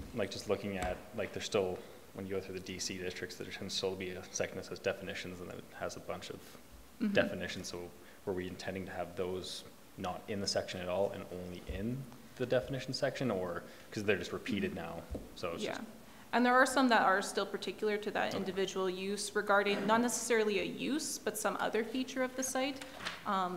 Something maybe about the built environment that has a particular definition, and that has not been moved to our overall definitions. It's really just the specific uses that we have moved there and largely left the direct controlled districts untouched. Okay. Thank you.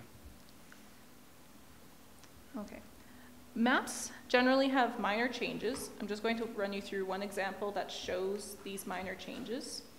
We've had to modernize some of our districts. We had an R district on our map.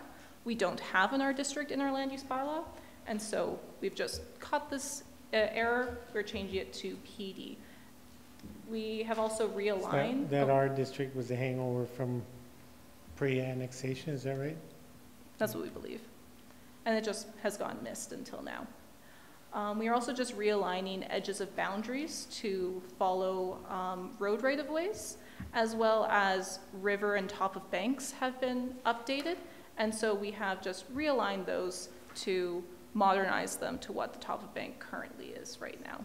And so this is just one example that shows a number of these changes, but you will see this throughout the bylaw, or sorry, throughout the mapping section of the bylaw. So, wrapping up, We presented this for internal review on November 5th. However, on November 6th, 2 revisions to the bylaw were brought up.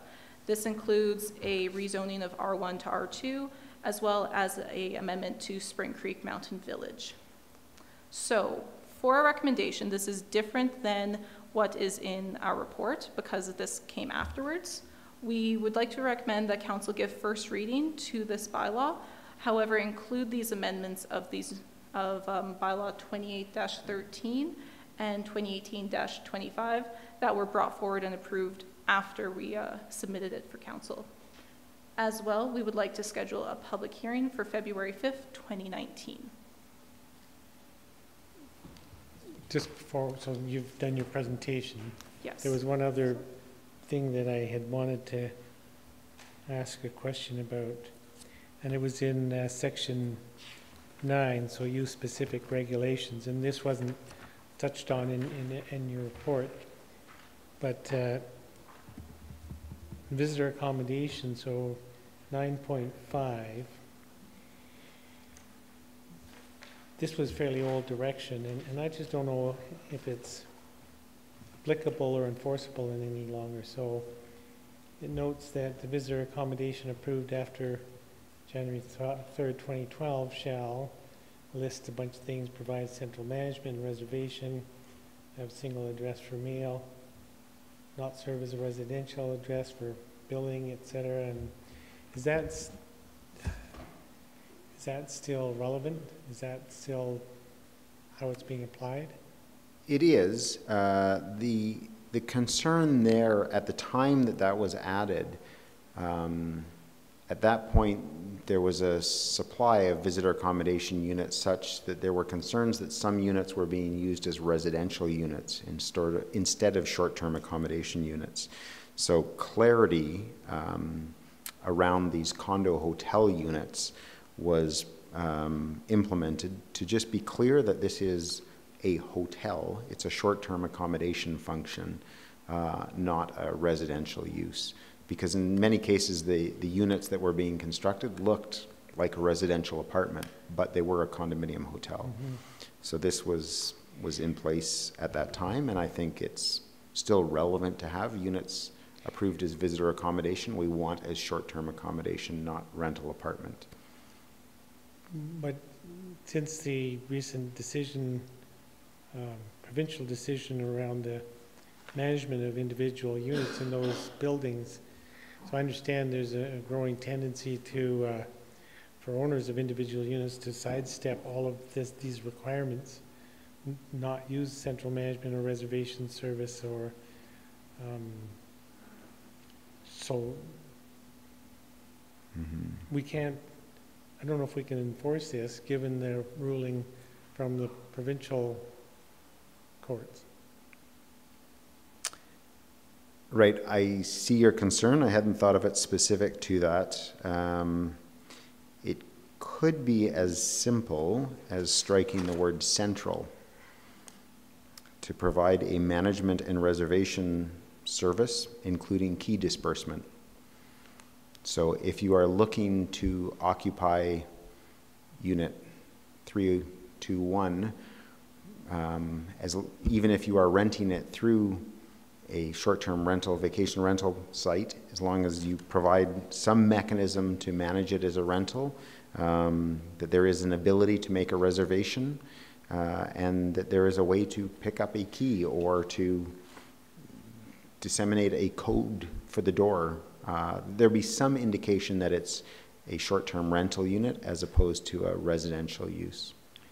Sure. The next subsection B, they would have to have single addresses for mail, so it would have to be the building address and you couldn't use the unit address? The legal description would probably still have an address, but it would be, the intent is, I guess I need to think about that a little bit. But, yeah, well, we can think about it for now. I know the downside of what's happening is the management bodies that are in place to manage these condo hotels their business model is disappearing because unit holders are working independently and not going through the reservation system. So ultimately, we'll have all those condo hotels without any management authority. I suppose it would devolve to a condo board or something. But the writing seems to be on the wall that the intent of this section, at least, is going to be very difficult to implement. I think the idea is that if, again, 321 of 123 Kananaskis Way is, if that's not their mailing address, if all the mailing comes to the front address, the front desk of the hotel or some central through the condominium corporation or something, individual unit holders will still have their address, whether that's in Calgary or Edmonton or Vancouver or elsewhere in Canmore. It wouldn't be a residential address for those purposes. So people couldn't be enumerated for elections, things like that, at that address. That was the intent. Well, we can continue to mull this one over. Thank you. Okay. Are there any other questions from council before we have a motion on the table? Seeing none, thanks very much for that presentation again. We've certainly been well versed over the last several months on proposed changes or the proposed terms of the land use bylaw. And if you would put that changed motion back up. You're both here.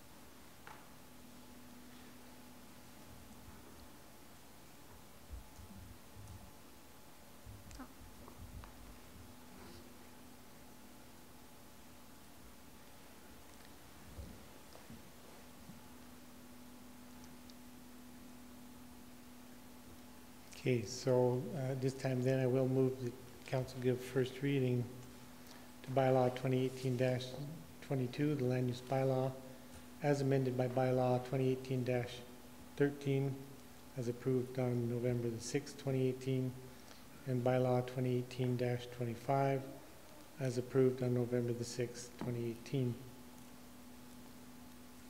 There are other amendments to propose before we move into debate and vote? Did you have an amendment you were going to? No amendments. Then I'll speak to the motion to give first reading and support. This has been a long process, coming up 2 years or more, perhaps. And even though we're getting finally to the first reading of this bylaw, I appreciate that it's likely to be late next year before we do get to third reading. And a lot of the intent of this bylaw is to address issues that both council and the community have been struggling with in one way or another. So it's important that we do finally address all of those issues through this new land use bylaw. I'm certainly looking forward to hearing some of the conversation through the 3 months of consultation and the public hearing in February, and perhaps post that time. I had considered putting forward some amendments at this time that would be fairly significant amendments around housing size and massing and some of the other issues that we talked about today. But I'm going to hold off on any amendments and hear what the public feedback is on on the existing or the existing terms of this land use bylaw, and then consider those sorts of amendments at second reading. But at this time, I'm happy to support first reading, and I also want to acknowledge the work that planning department's put into this. It's been a long haul, and it's a lot of work, and it's complicated work. So thanks for what you've been doing. Councillor Hillstead. I just want to reiterate, just thank you for all the work you guys have done. I will also support this at first reading. I too had some thoughts about some amendments, but I think they can wait because I want to hear from the community. I want to know what certain things that people really irk them or that they like. Just think that it's a good first step, and there's definitely going to be hopefully some good public engagement, and some good things will come from the public hearing. And I already had people talk to me about certain specific items within this bylaw, so I expect that to continue, and hopefully we can craft some, if necessary, some amendments, and that will continue on this process. I think it's also important to point out that it's through approving first reading that we finally actually formally put this out there for the public to weigh in on, and because the intent is to be to put a lot of time and effort into allowing the public to understand the new bylaw and respond with meaningful, if they informed input. So first reading is really just that. It's an ability now for the public to become involved in these discussions in a more directive way. Does anybody else care to speak to the motion? Councillor Comfort. Yes, I agree. I look forward to the, I also will support this first reading. There seems to be some angst out in the community, and I think that's because there's not really there's maybe a lack of understanding of what the intent is, and so I think it'll be great to be able to clarify those things for people. I'm sure the public will come forward with some great suggestions, and I'm looking forward to that. So we'll figure it out through the next, what do you think, 9 months there, for worship? Is that what you said? It'll be a while yet. Yeah. So, but thank you for your work. It's clear how much has gone into this. So thank you. Further discussion on the motion? See none, I'll call the question. Those in favor? Opposed? Motion's carried unanimously. And I'll call a short break, 10-minute break, and then we'll reassemble. Thank you. Oh, right, sorry. And also then, before we take a short break, I'll move the council schedule a public hearing for February the 5th, 2019 at 5 p.m. Discussion on the motion. Seeing none, I'll call the question. Those in favor? Opposed? Motion's carried unanimously. Thank you, Council. Now a short break.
And given that we recognize that there was a flaw in the motion recently approved, I'll move that council reconsider motion 260-2018.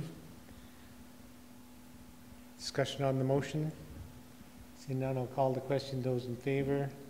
Opposed? Motion's carried unanimously.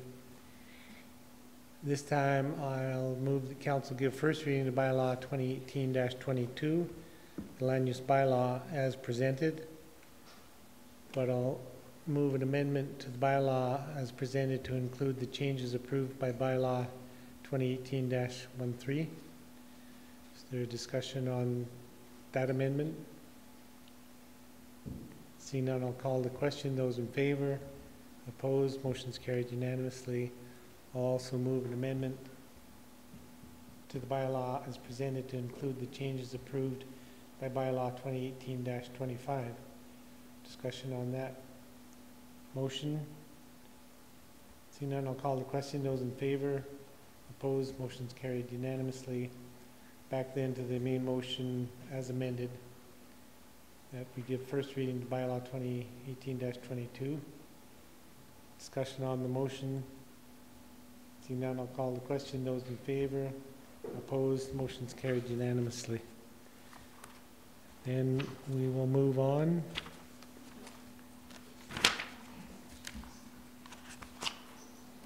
to item F2, bylaw 2018-27 Municipal Development Plan Amendment, Steep Creek Hazard.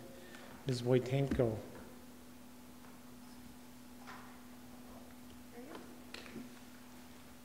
Good evening, Council. Nice to be back again. I haven't seen you in a little Been while. a while. Yeah. You've been traveling. Yes. But you're back. And what? But you're back. Yes. Great. I'm going to cover some of the changes that need to be made to the municipal development plan with regards to the steep creek hazards, now that we are trying to implement it through the land use bylaw. We are recommending to bring this forward at the same time as the changes to the land use bylaw to make sure that there's consistency in the wording. So the statutory plan and the land use bylaw are done at the same time. The municipal development plan, as you know, was adopted in 2016, and it provides very high-level planning direction. And at that time, since the floods in 2013, we were trying to set kind of a high-level philosophy of how do we want to address steep creek hazards in the town of Canmore. And we worked pretty hard to get that high-level philosophy set within the MDP. And at the same time, we also adopted the steep creek hazard and risk policy, which helped set kind of as like an interim policy of how we wanted to deal with steep creek hazards through development. And kind of the unique thing with what we did in the MDP and how we set up this whole policy is that we were attempting to manage the steep creek hazard both through hazard and risk, and it's not something that's commonly done. And actually the City of Calgary just recently released another in theirs, it's a policy as well, but they are also kind of one of the first municipalities to regulate the hazards due to railway risk through doing a risk assessment as well. So it's gaining traction in Alberta to do policies this way. And with this high-level direction, we're now proposing to put this into land use bylaw. So this is now a couple of years later. What is it? 2013, 5 years since the floods. Mm-hmm. So we've put a lot of thought into and public consultation into the process to get where we are. And so the majority of the amendments in the MDP that are being proposed today are to do with steep creeks. This is to ensure consistency with land use bylaw regulation, as well as the engineering, design, and construction guidelines. There's going to be a whole new section added to the engineering, design, and construction guidelines to deal with steep creek hazards. So, for example, in the yellow zone is characterized by generally slower flowing waters, 10 centimeters in depth, and doesn't carry any sediment, but it still has the potential to do damage. So the engineering design guidelines says that if you're going to build in this area, this is how you are going to build your house. You might have to, generally it's going to be, you're going to need to raise your home. So a bit of height difference. And then, for example, as you move into an orange zone, it might be that you need to change the way that your foundation is built. You might have to do extra rebar, thicker concrete, change where your openings are, and that's what the engineering design guidelines addresses.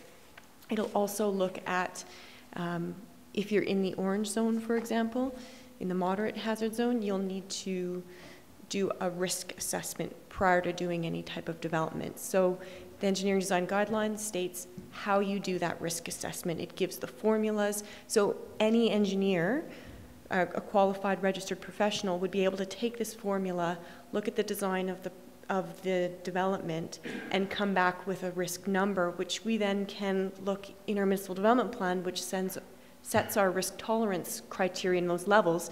We'd be able to see, okay, if you build this development with this design, does it fit our risk tolerance? And so that's where that information will come forward, and the engineering design guidelines, I think, should be in front of council within the next little bit. So you're going to start to see how all these pieces really fit together. We have proposed in the MDP to remove erosion zones. Erosion wasn't really addressed in the initial basin studies that we did, and through working with the consultants, the erosion modeling has now been included in the mapping and going forward, so it didn't need to be considered separately. We are also proposing to replace the diagram that's in the MDP, which illustrates the as low as reasonably possible, the ALARP principle. So the image on the left is the one that is going to come out. The image on the right, which is very bright, is the one that would be replacing it. Reason being is just the image, we tried to simplify it so it was more consumable for the public, but it ended up not being correct. And so this represents what ALARP is correctly mathematically, even though it is a little more challenging to read.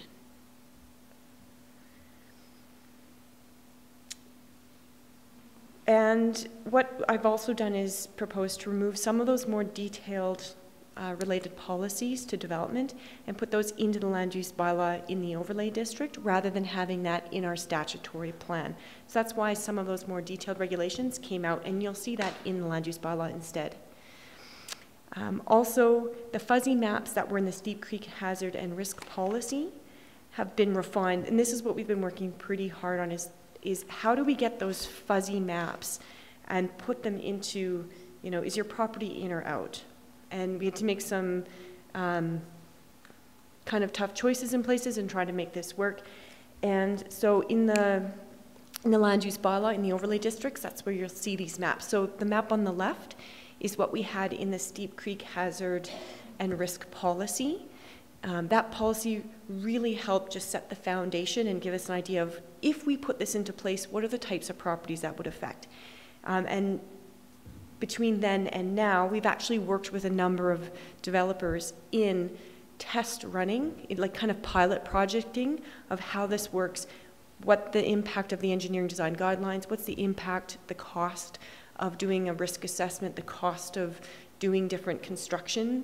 And so, for example, on Northview, the REACH project, a risk assessment was done, and the building design changed due to this, and it was determined that we could reduce the annualized cost if there was a flood from, I think it was like $20,000 a year down to $500 a year by doing a simple modification.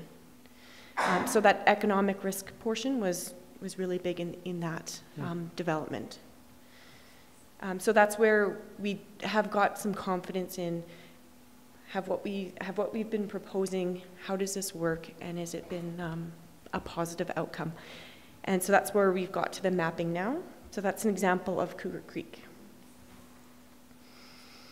So we are recommending that in addition to the changes that would be made through the amendments to the MDP, as well as adopting the land use bylaw, and with the engineering design construction guidelines coming online, that the hazard and risk policy, which contained some of that high-level policy in the fuzzy maps, could be rescinded at third reading of the MDP and the land use bylaw, and with the implementation of the engineering design construction guidelines. So in addition to those Steep Creek hazard amendments, 4 other minor amendments have been put on the table. 2 of those are in section 14, just to update a statement on water and sanitary services, just to be consistent with our water and sewer bylaws. In section 18, I think this was a typo when we adopted the MDP. It said customer satisfaction surveys when it should have been citizen satisfaction surveys. And in section 18 as well, we referenced the annual state of the town report, which is called report to the community instead. So those are the last 4 minor amendments. There is one other minor amendment that would come forward later. We can't address it right now. The undermining map, which is in the MDP, the province is redoing its regulation, and in doing so, it realized that the text in the regulation from the province is different from the mapping, and the province is going to clarify with us what that map should actually look like. And when that comes forward, we will have to amend our MDP map as well to match that provincial regulation.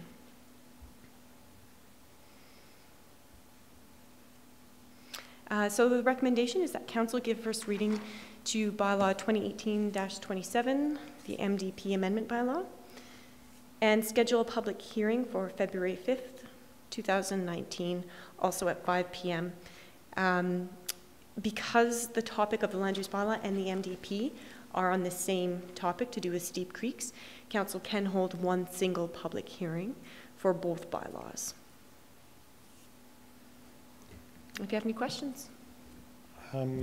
Not about the substance of your report. It's straightforward, and it's good to see that we've gotten that much more understanding on the issue. Just the process. So the 3rd reading of this bylaw will be held until 3rd reading of the Land Use Bylaw. Right. So that'll stay in sequence, and then the rescission of the or the rescinding of the policy would come after the 3rd reading of both of these. That's correct. Okay. Councillor Comfort, did you have a question? Yeah, I just wondered when the debris dam is in place, how will that change the map? The Cougar Creek map, that is still to be exactly determined, but once, so we have the design of the debris structure, and the models will have to be rerun, and then we'll have to assess the residual risk. Okay. And so depending on what that residual risk looks like, the mapping will change. There isn't, like once you build a debris dam, the residual risk doesn't go to 0. No, I understand that, yeah. So we'll have to see what that looks like, but we'll be working on that in the next little while. Years. Okay. Yeah. Thanks. M.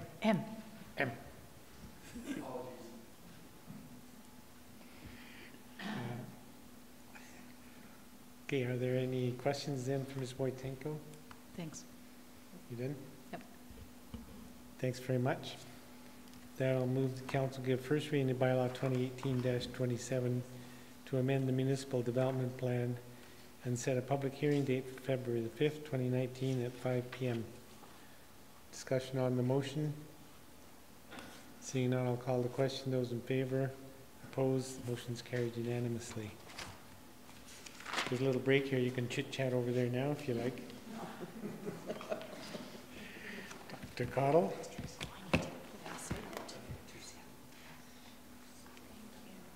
Yeah. It's a little more complicated.